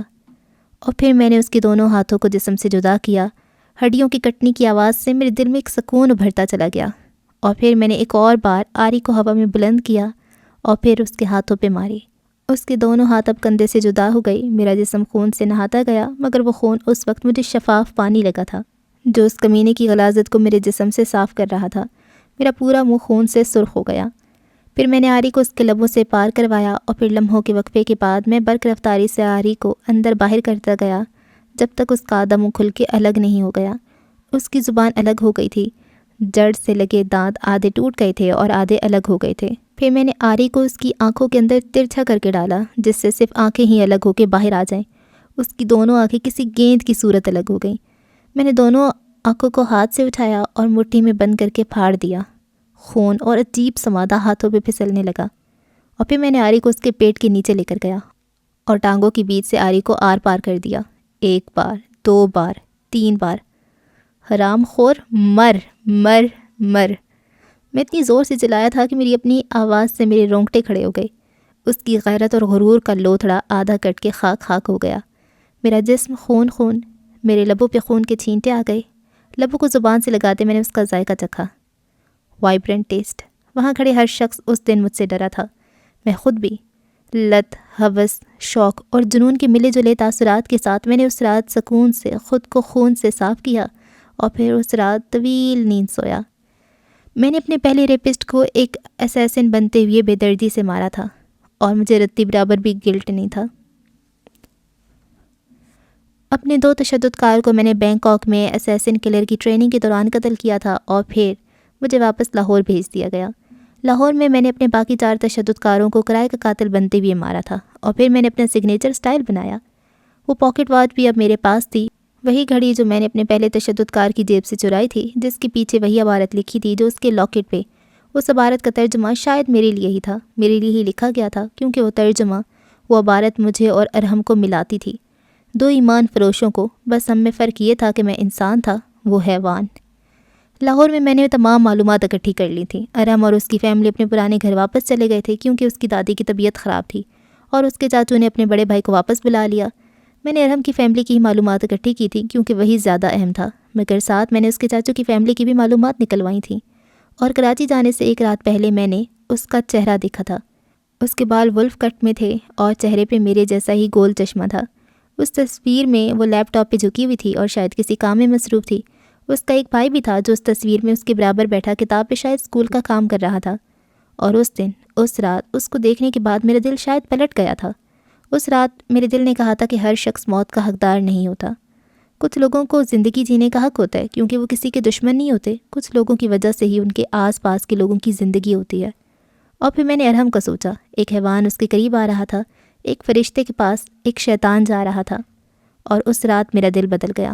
میں کراچی اب صرف اپنے آخری ریپسٹ کو مارنے نہیں جا رہا تھا، میں کراچی اب کسی کی حفاظت بھی کرنے جا رہا تھا۔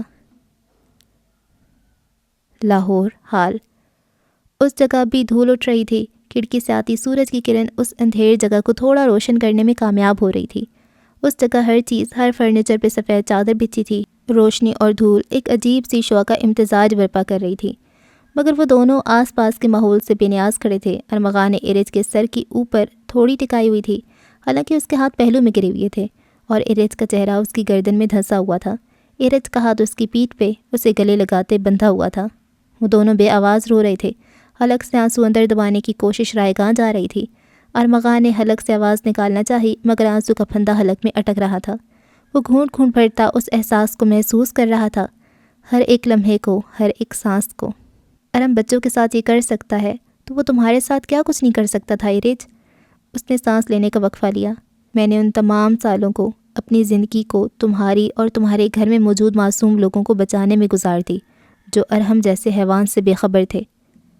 ہاں، اس راہ پہ چلتے میں نے بہت غلط کام کیے، بہت غلط قدم اٹھائے، جو کہ میری مجبوری تھی، مگر میں تمہیں کبھی اذیت دینے کا سوچ بھی نہیں سکتا۔ اس کے آنسو بہہ کر ارج کے بالوں میں سمٹ رہے تھے، اور ارج کے آنسو ارمغان کی گریبان میں۔ میں تمہیں کبھی ان راتوں سے گزارنے کا سوچ بھی نہیں سکتا جن سے کبھی میں گزرا تھا۔ تم اس زندگی کو خوش دلی سے جینے کی حقدار تھی، اور میرا حق تھا کہ میں تمہاری زندگی کے راستے سے ان تمام کانٹوں کو ہٹا دوں جو تمہاری زندگی میں غم کے سوا کچھ نہیں لائے۔ اس کی آواز ایک بار پھر اٹکی تھی، مگر اس نے گلا کھنکارتی ہوئی آواز نکالی۔ لفظ ترتیب دیے۔ اس کی ناک سرخ ہو گئی تھی۔ ماضی کی بری یادیں حال کو ایک اچھی یاد بنا رہی تھیں۔ میں کبھی بھی تمہارے راستے کا کانٹا نہیں بننا چاہتا ہوں ایکوریس۔ میں تمہاری زندگی کا سیاہ پھول بننا چاہتا ہوں، جسے تم اپنے ساتھ اس قوس و قزح کے رنگوں جیسے سفر پہ لیتے ہوئے چلو۔ میں حیوان نہیں ہوں، میں انسان ہوں۔ میں جانور نہیں ہوں، میں ایک عام انسان ہوں جس کا ایمان مر چکا ہے، جو مومن نہیں رہا، مگر جو احساس رکھتا ہے۔ وہ ارج کا چہرہ اپنی گردن پہ محسوس کر سکتا تھا، اس کے آنسو اپنی جلد پہ محسوس کر سکتا تھا۔ میں نے ان سالوں میں تم سے نفرت نہیں کی ارج، میں نے اپنی زندگی میں تم سے صرف محبت کی ہے، اور تمہاری فکر۔ ان دونوں نے آنکھیں موند لی۔ وہ دونوں ان الفاظ کو دل میں ثبت کر رہے تھے جو ارمغان بول رہا تھا۔ ارمغان کو اپنی زندگی میں پہلی بار اندھیرا خوبصورت لگا۔ ارمغان نے ارج کو شانوں سے تھامتے ہوئے خود سے جدا کیا۔ وہ آنکھوں میں درد لیے اسے دیکھ رہی تھی۔ لیکن اگر تم کہو گی تو میں تمہاری زندگی سے چلا جاؤں۔ اس کے الفاظ پہ ارج نے اس کی شرٹ مضبوطی سے تھامی تھی۔ ارمغان نے ایک بار پھر آنکھیں بند کر لی تھیں۔ تو میں انہی کانٹوں کی طرح تمہاری زندگی سے نکل جاؤں گا جن کو تمہاری زندگی سے ہٹانے کا میں نے تم سے چند سال پہلے یک طرفہ وعدہ کیا تھا۔ ارج اس کی بند آنکھوں کو دیکھ رہی تھی۔ اس نے ارمغان کی شرٹ کو کھینچا تھا اور پھر ہاتھ کا مکہ بناتے ہوئے اس کے سینے میں بالکل دل کے مقام پہ جڑ دیا۔ تم کبھی اچھا نہیں سوچنا اپنے لیے۔ اس نے ایک اور مکہ مارا، اور پھر ارمغان نے اس کا ہاتھ تھاما۔ ان دونوں نے ایک دوسرے کو دیکھا، اور دونوں پہلی بار ایک ساتھ ہنسے تھے۔ دونوں کے چہرے سرخ ہو رہے تھے، آنسو کے تار در کے تار اس کی داڑھی میں جذب ہو رہے تھے۔ ارج نے بدم سی مسکراہٹ کے ساتھ اس کا چہرہ دیکھا، پھر اس نے ارمغان کے ہاتھ سے اپنا ہاتھ نکالا اور اس کی آنکھوں تک لے گئی۔ ارمغان نے آہستہ سے اپنی آنکھیں بند کر لیں۔ ارج نے اس کی دونوں آنکھوں سے بہتے آنسوؤں کو پونچھا اور ارمغان کا چہرہ تھاما۔ ارمغان نے آنکھیں کھولیں تو اس کی نظر سامنے کھڑی ارج پہ پڑی۔ اس کی زندگی میں اس سے حسین منظر اور کوئی ہو ہی نہیں سکتا تھا، مگر اس منظر میں ایک چیز غلط تھی۔ ارمغان نے اپنا ہاتھ بڑھایا اور اس کے چہرے سے چپکتے آنسو صاف کیے، اور اب وہ منظر ہر عیب سے پاک ہو گیا تھا۔ وہ دونوں کتنے ہی لمحے ایسے کھڑے رہے، اندھیرے اور روشنی میں، بالکل ان کی کہانی کی طرح۔ دھول کے ذرات دھوپ کی کرن میں اڑ رہے تھے اور دھوپ ان کو اور خوبصورت بنا رہی تھی۔ ایرج نے بولنے کے لیے لب کھولے تھے، مگر اس نے نفی میں سر ہلاتے اسے روک دیا۔ میرے ساتھ آؤ، اس کو کہتے وہ سیڑھیاں عبور کرتے گیا۔ اس کے پیچھے وہ بھی آہستہ آہستہ گھر کا جائزہ لیتے سیڑھیاں چڑھنے لگی۔ ٹوٹے مکان ایک بار گر جائیں پھر ویسے بنتے کہاں ہیں جیسے تھے تو انہیں اپنے دل سے بنائے۔ وہ اس مکان کی ہر چیز کو نظر دو نظر دیکھ رہی تھی۔ یہ وہی مکان تھا جہاں ارمغان نے اپنی زندگی کے سب سے اچھے اور سب سے برے دن گزارے تھے۔ اسے ارمغان کے لیے دکھ ہو رہا تھا بے حد، مگر وہ کچھ سوچنے سے قاصر تھی۔ اس کا دماغ اس کے دل کے ساتھ کھیل رہا تھا۔ اسے ارمغان سے ہمدردی اور ارم سے غلاظت محسوس ہو رہی تھی، مگر ابھی ارمغان اس کے لیے بالکل اچھا اور ارم اس کے لیے بالکل برا نہیں ہوا تھا، حالانکہ ہو جانا چاہیے تھا۔ وہ ابھی پہلی سیڑھی پہ تھی۔ ہاں، ارمغان کے لیے اس کے دل میں ایک چمک اجاگر ہوئی تھی۔ اسے ارمغان برا نہیں لگا تھا۔ اس کی محبت جسے اس نے ٹوٹ کے چاہا تھا، وہ ایک ریپسٹ اور پیڈو فائل تھا، اور جو اس سے محبت کرتا تھا وہ سٹاکر اور ہائپر۔ دونوں میں انتخاب کرنا مشکل تھا، مگر سوال یہ تھا کہ کیا وہ ان دونوں میں سے کسی کو چننا چاہتی بھی تھی یا نہیں۔ وہ ارمغان کو اپنی زندگی کا حصہ بنانا چاہتی تھی بھی یا نہیں۔ وہ دوسری منزل تک آئی اور ارمغان کو تلاش کیا۔ یہ جگہ کافی خالی اور کافی بڑی تھی، ماربل کے فرش تھے۔ یہ شاید آمنہ چچی اور خالد چاچو کا پورشن تھا۔ وہ سب کہاں چلے گئے تھے اسے معلوم نہ تھا۔ اس نے ارمغان کو تلاشنے کے لیے ادھر ادھر دیکھا۔ اس نے ارمغان سے اس ڈریگن کے بارے میں بھی پوچھنا تھا جو اس کی پیٹھ پہ سجا ہوا تھا، مگر پتہ نہیں وہ کہاں تھا۔ وہ کھلی گیلری کے قریب آئی اور باہر کا نظارہ دیکھا۔ اسے سامنے گیلری کی دیوار پہ آویزاں پینٹنگ دکھائی دی۔ وہ دور بس ایک تکون سا دیکھ پائی تھی، پھر چلتے چلتے اس دیوار کے قریب آئی اور تصویر کچھ واضح ہوئی تھی۔ سرمئی کینوس پہ ایک تکون بنا ہوا تھا۔ اس نے انگلیوں کی پوروں سے چھوتے ہوئے محسوس کیا کہ پینٹ اب بھی گیلا ہے۔ اس تکون کے اندر ایک آدمی بنا ہوا تھا جس کا جسم واضح تھا، مگر اس کے چہرے کی جگہ الگ الگ زاویوں سے نشان مارے گئے تھے، جس کے باعث اس کا چہرہ چھپ گیا تھا۔ ایرج نے پھر اس تصویر کو اور غور سے دیکھا تو اسے نظر آیا کہ اس تکون کے کونوں پہ الگ الگ حروف لکھے ہوئے تھے۔ بائیں طرف کے کونے پہ جیم لکھا ہوا تھا، اوپر کے کونے کی طرف رے لکھا ہوا تھا اور تیسری طرف ہے لکھا ہوا تھا۔ ایرج نے نیچے پینٹنگ کا کیپشن پڑھا تو وہ کوئی شعر تھا۔ جر ایک راہ ہے، جنون سے حیوان کی، محبت کے امتحان کی، انسان سے شیطان کی۔ اس شعر کو پڑھ کے وہ اور الجھ گئی۔ اس سے کیا مراد تھا؟ اس نے تصویر کو پھر دیکھا۔ جر ایک راہ ہے، جنون سے حیوان کی۔ اس نے دہرایا، جر کے معنی زخم اور زخم ایک راہ ہے، جنونیت سے حیوانیت کا۔ ایرج کو اس پینٹنگ نے انٹریگ کیا تو وہ وہیں تسلی سے کھڑے ہو کے اس کا مطلب سمجھنے لگی۔ محبت کے امتحان کی، جر ایک راستہ ہے محبت کے امتحان کا۔ اس نے 2 + 2 4 کرنے چاہے۔ محبت کا امتحان، محبت کی جدوجہد، محبت کی جنگ کی راہ جر ہے۔ یعنی محبت کا امتحان شروع ہی زخموں سے ہوتا ہے اور محبت کی جنگ کا اختتام بھی زخم دیتا ہے۔ یعنی محبت نام ہے زخم برداشت کرنے کا۔ اس نے ایک ہاتھ منہ کے نیچے ٹکا لیا۔ انسان سے شیطان کی، جر ایک راہ ہے انسان سے شیطان بننے کی۔ انسان کو ایک جر کی ٹھوکر لگتی ہے بس، انسان سے شیطان بننے میں یا شیطان سے انسان بننے میں۔ اس کے چہرے پہ عجیب سا تاثر نمایاں ہوا تھا۔ اس نے پینٹنگ کو اتارا اور پینٹر کا نام تلاش کرنا چاہا۔ نہ کوئی نام تھا، نہ کوئی دستخط۔ وہ مایوس ہوئی تھی۔ اس نے اپنے پیچھے دروازہ کھلتے سنا اور اس کے پلٹنے سے پہلے ہی ایک آواز آئی جس نے اسے برف کر دیا۔ تمہیں پینٹنگ کیسی لگی؟ وہ اس کی کزن سارہ کی آواز تھی۔ کراچی، حال۔ اس نے سفید سادی شرٹ کے بٹن بند کیے اور اس کے اوپر اولیو گرین جیکٹ پہنی۔ بالوں کو سیٹ کرتے اس نے اپنا حال دیکھا، پھر خود سے نظر چراتے اس نے پستول اٹھائی اور اس میں 6 گولیوں کو لوڈ کر دیا۔ وہ جا رہا تھا ایک ایسا کام کرنے جس کی اسے خواہش نہیں تھی، مگر خدا کا حکم تھا اور وہ خدا کا بندہ تھا۔ اس نے گھڑی پہنتے وقت دیکھا، ابھی فلائٹ کی بورڈنگ ہونے میں کافی وقت تھا۔ بیگ کو ایک اور بار چیک کرتے اس نے سب فائنل کر لیا۔ اس کے کمرے پہ دستک ہوئی تو اس نے دروازہ کھولا۔ وہاں دانیہ کھڑے دیکھ رہی تھی۔ سر آپ کے گیسٹ آئے ہیں، وہ مسکرایا۔ لاہور، حال۔ وہ برف ہوتے وجود کے ساتھ پلٹی اور قدم خود بخود چل اٹھے۔ اسے سمجھ نہیں آیا تھا کہ ہوا کیا ہے، مگر دل میں سکون اتر رہا تھا، اطمینان طاری ہوا تھا۔ اس نے اپنے وجود کو ویل چیئر کے قریب تقریباً گرتے ہوئے محسوس کیا، اور پھر اس نے اپنی کزن سارہ اور اپنے بھائی سعد کو گلے لگایا۔ وہ تینوں سسکیوں کے ساتھ رو رہے تھے۔ ایرج، سارہ، سعد، سب کتنا مکمل لگ رہا تھا، سب کتنا خوبصورت لگ رہا تھا۔ تینوں کے سر ایک ساتھ جڑے ہوئے تھے اور تینوں آنکھیں بند کیے بس آنسو بہائے جا رہے تھے۔ ان تینوں نے ایک دوسرے کا ہاتھ تھاما تھا۔ ان سے ذرا فاصلے پر ارمغان کھڑا تھا، ہاتھ میں چند کاغذ تھامے وہ ان تینوں کو نم آنکھوں سے دیکھ رہا تھا۔ اس کے چہرے پہ ایک زخمی سی مسکراہٹ تھی، زخمی سی یادیں۔ ایک فیملی، بہن بھائی جدا ہو کے واپس مل گئے تھے۔ کیا اس کی بہن واپس نہیں آ سکتی تھی؟ کیا اس کو ایک موقع نہیں مل سکتا تھا؟ اس نے تینوں کو ڈسٹرب نہیں کیا، یہ ان تینوں کا مومنٹ تھا اور وہ اسے جی رہے تھے۔ نہ جانے کتنے ہی پل ایسے بیت گئے تو وہ دیوار سے ٹیک لگائے کھڑا رہا۔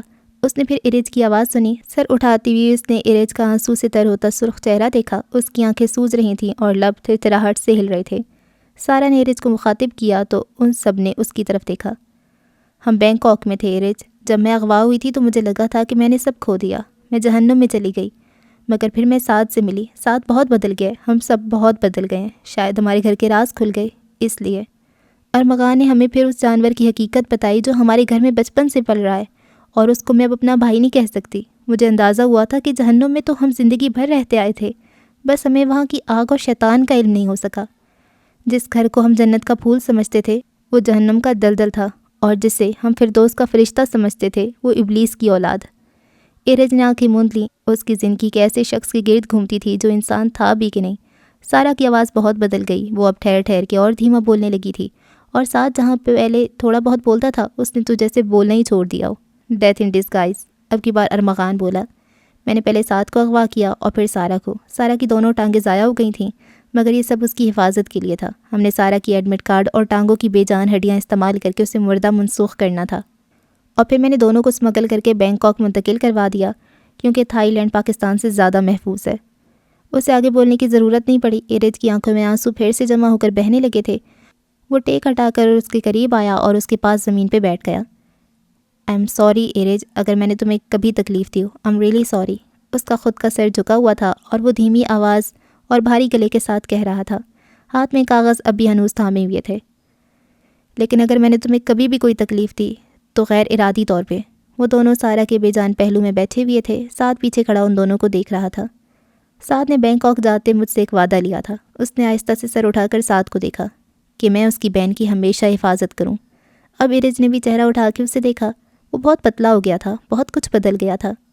ارج، اس نے ارج کو دیکھتے ہوئے مخاطب کیا، میں نے تم سے کہا تھا کہ جب میں تمہیں اپنی کہانی سناؤں گا اور جب تم میرے اندر باہر سے واقف ہو جاؤ گی تب میں تم سے ایک سوال پوچھوں گا۔ اس نے ہاتھ بڑھاتے ہوئے کاغذات اپنے اور اس کے درمیان رکھ دیے۔ ایک ساتھ رہنے کا وعدہ ان کے درمیان حائل ہو چکا تھا۔ تم اب مجھ سے واقف ہو، میں کیا ہوں کیا نہیں تم جانتی ہو۔ تم پہچان گئی ہو کہ میں سیاہ آسمان ہوں اور تم اس پہ چمکتا چاند، مگر میں تمہارے بغیر خالی ہوں، اندھیر۔ اس نے اپنا ہاتھ دل کے مقام پہ رکھا۔ کیا تم میرے سیاہ آسمان پہ روشنی پھیلاؤ گی ارج؟ کیا تم مجھے اپنی زندگی میں شامل کرو گی ارج؟ اس نے اپنی سیاہ آنکھیں اس کی آنکھوں سے ملائیں اور اس نے شدت سے چاہا تھا کہ وہ اس منظر، اس لمحے کو ہمیشہ کے لیے ایسے ہی قید کر لے۔ وہ دونوں ایک دوسرے کو جانے کتنے لمحے دیکھتے رہے، ایک دوسرے کے اصل سے واقف ہوتے رہے۔ پھر ارج نے ان دونوں کے درمیان اس طلسم کو توڑا اور پھر نظر پھیر کر سارا کو دیکھا۔ وہ اسے اس وقت اپنی بڑی بہن لگی تھی، جیسے اس کی رائے مانگ رہی ہو۔ سارا مسکرا رہی تھی، جیسے اسے اپنی مرضی اختیار کرنے کا کہہ رہی ہو۔ یہ، اس نے پیپرز تھامتے ہوئے سوال کیا۔ یہ نکاح کے پیپرز ہیں۔ اس نے سر اس بات میں ہلاتے ہوئے قلم آگے بڑھایا۔ دل دھڑک رہا تھا، دور کہیں مغرب کی اذان ہو رہی تھی۔ ان پہ سائن کرو ارج۔ اس نے ارج کو نکاح کے کاغذ کھولتے ہوئے کہا۔ زندگی ایک نیا موڑ لے رہی تھی۔ ہجر کی ان تمام راتوں کے بعد دل پہ سویرا چھانے لگا تھا۔ ارج کی نظریں ارمغان سے ملیں، دونوں کے لب سے لے ہوئے تھے۔ وہ دیکھ سکتا تھا کہ ارج کسی سوچ میں گم ہے، دونوں کے دل دھڑک رہے تھے۔ ارج نے نظریں جھکا کے پیپرز کو دیکھا۔ اس پہ ایک بھی شرط پہ کراس نہیں لگا تھا۔ اس کا دل پلٹ رہا تھا، مگر کس سمت؟ میں نے تم سے صرف محبت کی ہے۔ وہ قلم کا ڈھکن کھول رہی تھی۔ کیا وہ یہ کرنا چاہتی تھی؟ کیا تم مجھے اپنی زندگی میں شامل کرو گی ارج؟ اس کے کہے لفظ دماغ میں چبھ رہے تھے۔ قلم کاغذ پہ بڑھ رہا تھا، سماعتوں سے اذان ٹکرا رہی تھی۔ بزدل، کمزور، ٹوٹی ہوئی، ٹریش۔ ایک دم اس کے ہاتھ تھم گئے تھے، سر میں درد کی لہر اٹھی۔ بچ۔ اس نے آنکھیں بند کیں۔ نہیں، ایسا کچھ نہیں ہوا تھا۔ اسے سب بھلا دینا چاہیے تھا۔ ارمغان ایسا نہیں تھا۔ اس نے غصے میں بولا تھا، اس نے سوری بھی کر لیا تھا۔ ایک دم اسے اپنے لبوں پہ کڑوا سا احساس ہوا۔ جب تم چپ رہتی ہو، خدا کی قسم بس تبھی اچھی لگتی ہو۔ اس نے آنکھیں کھولی تھیں۔ اسے بھول جانا چاہیے تھا۔ ارمغان ایسا نہیں تھا، اس نے خود کو بتایا۔ وہ اس نے غصے میں، مگر کبھی اس نے یوں ہی غصے میں تمہیں طلاق دے دی تو تم کیا کرو گی ایرج؟ اس کے دماغ میں جھماکے ہونے لگے تھے۔ نہیں، وہ ایسا نہیں کرے گا، وہ تم سے محبت کرتا ہے، اس نے تمہیں اتنے سال چاہا ہے، وہ ایسا کیوں کرے گا؟ ایک اور خیال نے ذہن میں جنم لیا، وہ قاتل ہے۔ نہیں، وہ قاتل نہیں ہے، اس نے تمہیں اسالٹ کیا ایرج، اور تم اس کے پاس جا رہی ہو۔ نہیں، اس نے ایسا کچھ نہیں کیا، وہ بار بار خود کو سمجھا رہی تھی مگر ذہن سے یادیں نہیں جا رہی تھیں۔ سٹاکر کبھی اچھا شوہر نہیں ہوتا۔ نہیں، وہ محبت کرتا ہے مجھ سے، وہ ایسا نہیں کرے گا۔ اگر اس نے تمہارے ساتھ میریٹل ریپ کیا تو تم کیا کرو گی؟ اگر اس نے تمہارے بچے کو قاتل بنا دیا اور یہ سب کر کے سوری بول دیا پھر؟ نہیں، میں بھی اس سے محبت کروں گی، میں اس کو اجازت دے دوں گی۔ اس کا سر درد سے پھٹ رہا تھا۔ اور اگر تم نہ دے پائیں اجازت اور اس کی ہوس پروان چڑھ گئی پھر؟ نہیں، وہ ہوس کا پجاری نہیں ہے، وہ تمہیں تباہ کر دے گا، وہ تمہیں مینوپولیٹ کر رہا ہے۔ اور ایرج کے ہاتھ سے قلم چھوٹ گیا۔ اس نے دو رو ارمغان کی طرف دیکھا۔ تمام میں سناٹا چھا گیا تھا، اذان مکمل ہو چکی تھی۔ میں تم سے نکاح نہیں کر سکتی۔ اس کی شکل پہ خوف طاری ہو گیا تھا۔ ان تینوں نے اسے حیرانی اور شوق میں دیکھا۔ ارمغان کو سمجھ ہی نہیں آیا کہ اس کی بات کا مطلب کیا تھا، مگر اس نے ایرج کی شکل کو پڑھنے کی کوشش کی۔ اوکے، مجھے لگتا ہے مجھے یہ بات ابھی نہیں کرنی چاہیے تھی۔ آئی نو تم ٹف ٹائم سے گزر رہی ہو، تم ان پہ بعد میں سائن کر دینا، اٹس اوکے۔ اور وہ سر جھکاتی کاغذ اٹھانے لگا۔ نہیں ارمغان، تمہارا بہت شکریہ کہ تم نے مجھے اور میری فیملی کو پروٹیکٹ کیا۔ تم نے ہمارے سامنے ایک ایسے جانور کی حقیقت رکھ دی جو شاید ہی ہم کبھی جان پاتے۔ تمہارے لیے میرے دل میں ایک مقام بن گیا ہے جسے میں خود نہیں جان پائی۔ ارمغان، مجھے تم سے ہمدردی ہے، مگر میں تمہارے ساتھ زندگی کو آگے نہیں بڑھا سکتی، نہ ابھی نہ بعد میں۔ ارمغان کو لگا کہ اس کے دل پہ کسی نے رکھ کے ایسا ہتھوڑا مارا ہو کہ درد چند پل محسوس ہی نہیں ہوا ہو۔ ایرج، اس نے ارمغان کی بات کاٹ دی، تم ایک سٹاکر اور قاتل ہو ارمغان، تمہیں اپنی حقیقت جاننی ہوگی۔ ارہم برا ہے، مگر اس کا یہ مطلب نہیں کہ تم میرے لیے دروازے پہ ٹھہرے شہزادے ہو۔ ہر بار کی طرح منفی سوچ جیت گئی تھی، مگر اسے خود کے لیے یہ کرنا تھا، اسے اب کمزور نہیں پڑنا تھا۔ میں نہیں جانتی کہ میں کبھی شادی کروں گی بھی یا نہیں، میں ان رشتوں کو سوچنے کی اب سکت نہیں رکھتی۔ تمہیں مجھ سے بہتر مل جائے ارمغان، یا مجھ سے بدتر، مگر میں نہیں۔ وہ اس کے دل پہ پاؤں رکھ کے دل کی آخری سانسوں کو مسل رہی تھی۔ جب سورج کی کرنیں آسمان پہ اٹھ رہی تھیں، اب اس کا دل بھی مغرب کی سورج کی طرح ڈوب رہا تھا، سب اندھیر ہوتا جا رہا تھا۔ ہاں، میں نے مانا کہ میں پرنس چارمنگ نہیں ہوں، مگر جن کو اسے اپنی آواز اتنی کمزور کبھی محسوس نہیں ہوئی تھی۔ وہ ایرج کو ایک اور بار نہیں ہار سکتا تھا۔ مگر جن کو میں نے قتل کیا وہ میرے ریپسٹ تھے ایرج، ریپسٹ۔ اس نے چہرہ اٹھا کے ایرج کو بے یقینی سے دیکھا۔ وہ مرنا ڈیزرو کرتے تھے۔ اس کا گلا رند گیا، آسمان سے چاند بادلوں میں چھپ گیا تھا، دل سیاہ آسمان کی طرح اندھیر ہو رہا تھا۔ تم نے ان کو قتل کیوں کیا ارمغان؟ تم نے ان کو سزا کیوں نہیں دلوائی؟ تم نے گناہ کیوں کیا؟ ایرج کے آنسو بہہ رہے تھے، ساتھ ساتھ جذبات۔ جس قانون نے تمہارے پیڈو فائل کزن کو نہیں پکڑا، وہ میرے ریپسٹ کو سزا دے کے مجھے حق کیا دلاتا؟ وہ تلخی سے مسکرایا۔ تم اچھے ہو ارمغان، مگر تم نے مجھے انکمفرٹیبل کر دیا ہے، تم نے مجھے خود سے ڈرا دیا ہے، تم نے مجھے اس قابل ہی نہیں چھوڑا کہ میں تم کو اپنا ساتھی تصور کر سکوں۔ اس نے اپنی آواز اور مضبوط کرنا چاہی تھی۔ میں نے تمہاری حفاظت کے لیے غلط راہ اپنائی، مگر میں نے کبھی تمہیں تکلیف دینے کا ارادہ نہیں کیا، میں یہ سوچ بھی نہیں سکتا۔ اس کی آواز بلند ہو رہی تھی، بے یقینی تھی۔ ہاں، مگر تکلیف دے ضرور دی۔ وہ تلخی سے اسے دیکھی گئی۔ تم نے مجھے ایگزاسٹ کر دیا، تم نے مجھے ہانٹ کیا، تم نے مجھے خود سے انکمفرٹیبل کر دیا، تم نے مجھے جسمانی طور پہ محفوظ کر لیا، مگر تم نے مجھے دماغی طور پہ تباہ کر دیا۔ ایرج کی آواز میں درد بھری چیخ واضح ہوئی تھی، اس کے ہاتھ پہلو میں گرے ہوئے تھے۔ تم سن بھی رہی ہو کہ تم کیا کہہ رہی ہو ایرج؟ ارمغان کی آنکھیں مکمل کھلی ہوئی تھیں، چہرے پہ عجیب سا تاثر تھا۔ ارہم نے میرے دل کے ساتھ کھیلا اور تم نے میرے دماغ کے ساتھ، تم دونوں نے مجھے ڈسٹرب کر دیا ہے، تم دونوں نے مجھے مینوپولیٹ کیا ہے۔ وہ اب اور زور سے بولی تھی، آنسو بھی اسی رفتار سے بہہ رہے تھے۔ اس نے اپنے کندھے پہ سارا کا ہاتھ محسوس کیا۔ حقیقت کا آئینہ دکھانا مینٹلی ڈسٹرب کرنا ہوتا ہے؟ وہ اب ہنسا تھا۔ تم نے مجھے اپنے پستول سے اسالٹ کیا، تم نے مجھے سٹاک کیا، تم نے مجھے گالیاں دی، تم نے میرے خیالات کو ایک کھلونا بنا کر ان سے کھیلا۔ وہ سر جھکائے بلند آواز میں رو رہی تھی۔ ارمغان نے اپنے چہرے پہ گرم آنسو کو محسوس کیا۔ اس نے زمین سے کاغذات اٹھائے۔ میں نے تم سے محبت کی ایرج۔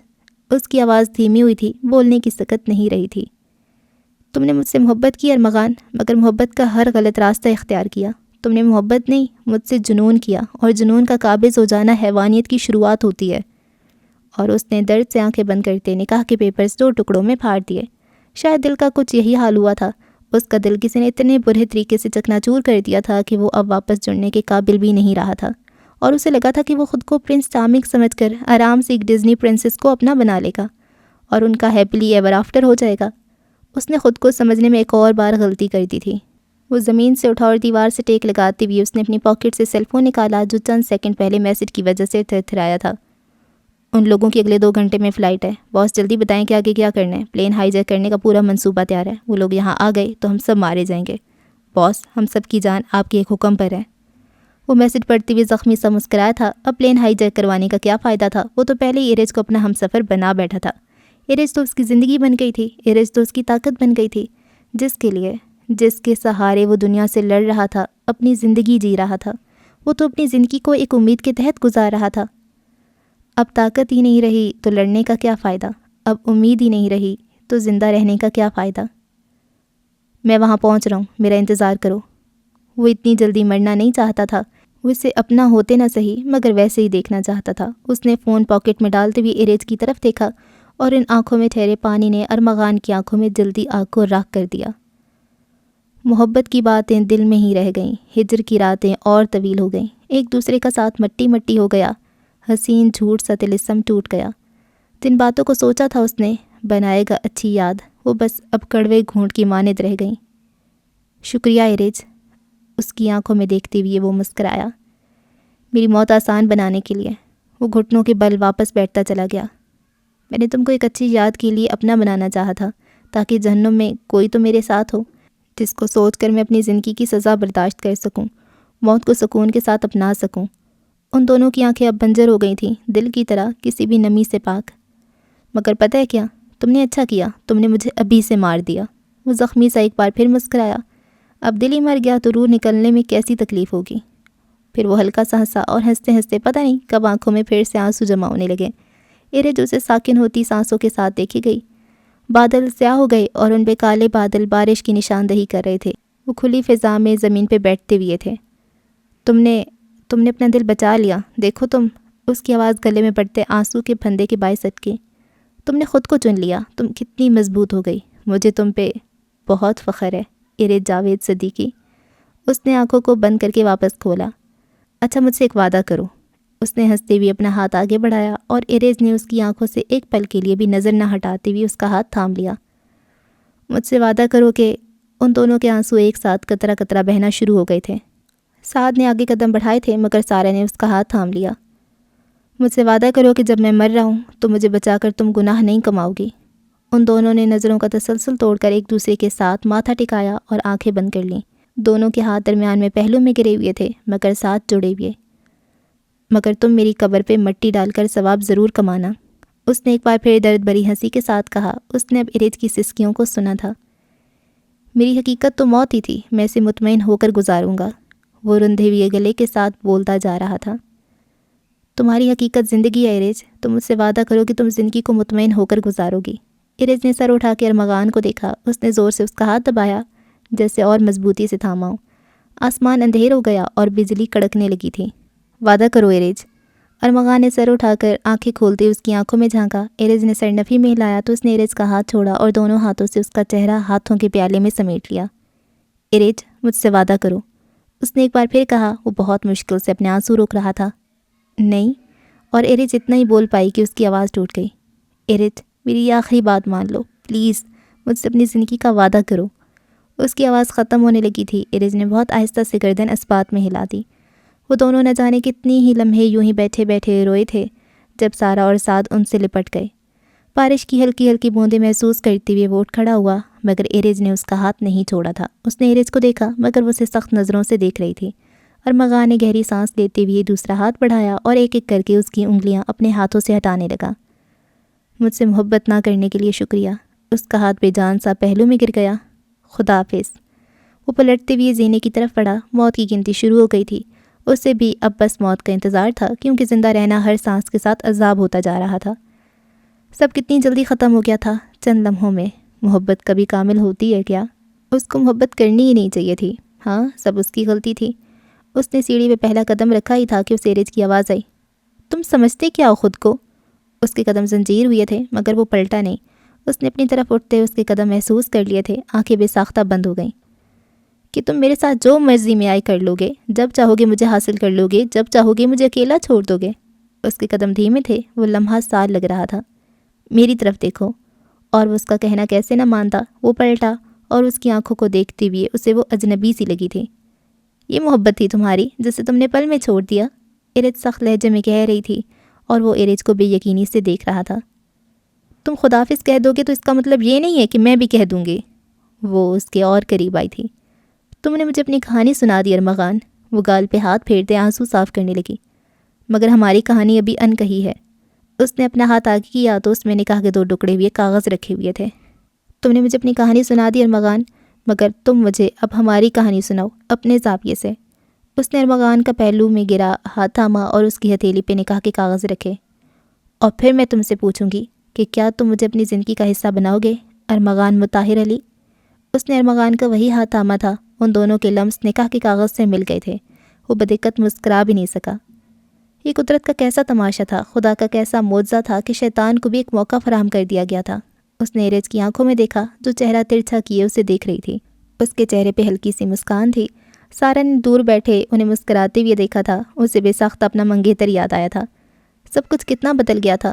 کیا سب پہلے جیسا ہو سکتا تھا؟ کیا وہ ابھی اس کا انتظار کر رہا ہوگا؟ کتنے سارے سوال تھے، جواب ایک بھی نہیں۔ ارمغان نے ارج کا ہاتھ تھاما اور اپنے دل پہ رکھتے اسے حیرت سے دیکھتے گیا۔ دوسرا ہاتھ جیب میں ڈالتے اس نے موبائل کھولا اور اس پہ پیغام لکھنے لگا، پلین ہائی جیک کرواؤ۔ اس نے فون کو جیب میں ڈالتے ہوئے بائک کی چابی نکالی۔ وہ دونوں ساتھ سیڑھیاں اتر رہے تھے۔ ارمغان کو خبر نہیں تھی کہ ٹھیک اسی لمحے اس کی موت کا کاؤنٹ ڈاؤن شروع ہو گیا تھا۔ مگر حیرت کی بات ہی یہ تھی کہ اسے فرق نہیں پڑتا تھا۔ اس کے لیے وہ ساتھ زیادہ ضروری تھا جو اس وقت اس کے ہاتھ میں تھا۔ اس نے ساتھ چلتی ارج کو دیکھا۔ وہ مسکرایا نہیں تھا۔ اس کے دل میں درد اٹھا تھا۔ وہ موت سے بے خبر ہو کے ارج کے ساتھ ایک عام زندگی گزارنا چاہتا تھا۔ کیا یہ اتنا ناممکن تھا؟ وہ اپنی موت کو بھول جانا چاہتا تھا تاکہ وہ ان لمحات کو کھل کے جی سکے۔ میں تمہیں مرنے نہیں دوں گی، اس کا چہرہ دیکھتے ارج نے کہا تھا۔ اس کے لب بس ہلکا سا ہل گئے۔ ایک آخری بار، ایک آخری مرتبہ۔ وہ جا رہے تھے زندگی کو پہلی اور آخری مرتبہ جینے۔ اچھا جی، تو یہ 6 ایپیسوڈ کو ہم یہیں پہ اینڈ کرتے ہیں۔ اور ارمغان کی سائڈ کلیئر ہو گئی۔ اچھا ہم وہ ولن نہیں ہے اور ہم ولن ہیں۔ مجھے تھوڑا تھوڑا لگ رہا تھا یار میں بھی عام بندی تھوڑی ہوں، میں بھی جینیس ہوں، ہے نا۔ مجھے آئیڈیا ہو رہا تھا کہ جو ارحم امپورٹنٹ کیریکٹر ہے اور وہ جتنا اچھا دکھایا جا رہا ہے اتنا اچھا ہوگا نہیں، اور جو برا دکھایا جا رہا ہے وہ اتنا برا ہوگا نہیں۔ یہی تو بات ہوتی ہے سسپینس ناولز کی۔ تو جی اس کو کوئی اسپلٹ پرسنالٹی، ڈوئل پرسنالٹی ڈس آرڈر نہیں ہے۔ یہاں پہ میری تھیوری ہو گئی غلط، اور یہ ایک ہی بندہ ہے اور یہ عام والی زندگی گزارتا ہے، اور جب اس نے بدلہ لینا ہوتا ہے تو پھر یہ دوسرا نام بنا لیتا ہے اپنا۔ کول۔ اچھا ایک مووی تھی، مووی کا نام کیا تھا؟ گبر۔ ہاں اس میں ایسا ہوتا ہے نا، اکشے جو ہوتا ہے وہ مطلب بدلہ لے رہا ہوتا ہے بہت سے لوگوں سے۔ بدلہ نہیں لے رہا ہوتا، مطلب جو لوگ غلط کام کر رہے ہوتے ہیں وہ لوگوں کے ساتھ مل کے اور اپنی ٹیم بناتا ہے اور پھر ان کو پکڑتا ہے اور مارتا ہے۔ تو ویسا مجھے تھوڑا فیل ہوا۔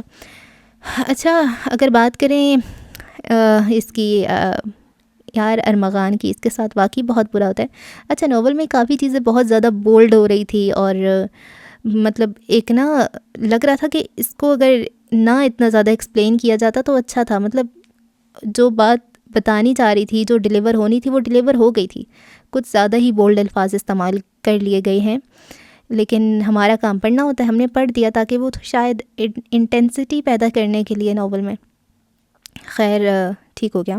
میں نے ایکچولی اتنے زیادہ بولڈ لفظ والے ناول نہیں پڑھے تو مجھے کچھ زیادہ ہی فیل ہو رہا تھا۔ خیر ارمغان کی اگر بات کریں تو اس کے ساتھ واقعی بہت برا ہوتا ہے۔ تو وہ ایک ٹپیکل فیملی میں ہوتا ہے جس کے بابا کو بہت زیادہ ایکسٹریمسٹ ہوتے ہیں اور وہ بیٹی کے اوپر ظلم کرتے ہیں اور بیٹے کے ساتھ پیار کرتے ہیں، لیکن جب بیٹے کے ساتھ ایسا انسیڈنٹ ہوتا ہے تو اس کی بات ہی نہیں سنتے۔ مطلب ان کو لگتا ہے کہ یہی ہمارا بیٹا ہی غلط ہے، پھر بھی اس کو مارنے کی اتنی کیا ضرورت تھی۔ تو شاید ان کا وہ غرور ختم ہو جاتا ہے، ان کی جو ہوتی ہے نا کہ بیٹا ہے، اور جب ان کو پتہ چل جاتا ہے کہ بیٹے نے ایسا کام کیا تو پھر وہ برے ہو جاتے ہیں۔ خیر جو بھی ہوتا ہے، اس کی ماما تو کم از کم وہ تو نارمل ہونی چاہیے تھی۔ ہادیہ کے ساتھ بھی برا ہوتا ہے، اور پھر وہ وہاں سے بھاگ آتا ہے اور پھر اس کو پکڑ کے لے جاتے ہیں، تو پھر اس میں وہ ارحم کا نام سنتے ہیں۔ اچھا ایک بات مجھے سمجھ نہیں آئی کہ اس نے ٹھیک ہے یہ ایک ظاہری بات ہے ریئل لائف تو نہیں ہے، تو اس میں سارے لوگوں کو وہ پکڑ پکڑ کے مارتا ہے جو اس کے ساتھ زیادتی کرتے ہیں۔ وہ ارحم کو کیوں چھوڑ دیتا ہے نا؟ ارحم تو سب سے پہلے اس کے ساتھ زیادتی کرتا ہے اور اس کی وجہ سے اس کی لائف ہی ساری خراب ہو جاتی ہے، تو ارحم کو تو اس کو مارنا چاہیے تھا پکڑ کے۔ وہ ارحم سے بچانے کے لیے ارج کی حفاظت کرتا رہتا ہے، لیکن وہ ارحم کو ہی مار دے۔ اتنے لوگوں کو مارا تو اس کے لیے ارحم کو مارنا کون سا مشکل تھا؟ اس نے کیوں نہیں مارا ارحم کو، ہے نا؟ اور وہ اس کی حفاظت، سارا کو کیوں پکڑا اس نے؟ بیچاری کی ٹانگیں کٹوا دی تاکہ ان کو یہ والا تاثر ملے کہ سارا مر چکی ہے، اس کی ٹانگیں وہ الگ الگ جگہ پہ بھیج دیتے نا۔ تو وہ کچھ اور بھی تو کر سکتا تھا، بیچارے کو بالکل ہی معذور کر دیا، کتنی غلط بات ہے۔ کوئی اور آپشن بھی تو چوز کر سکتا تھا۔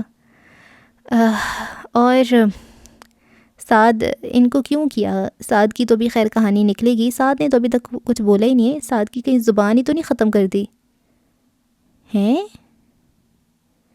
کیونکہ سعد کا ایک بھی ڈائلاگ میں نے نہیں پڑھا، شاید پڑھا ہو شاید، یا مجھے یاد نہیں آ رہا۔ اور ان کو کیوں کیا؟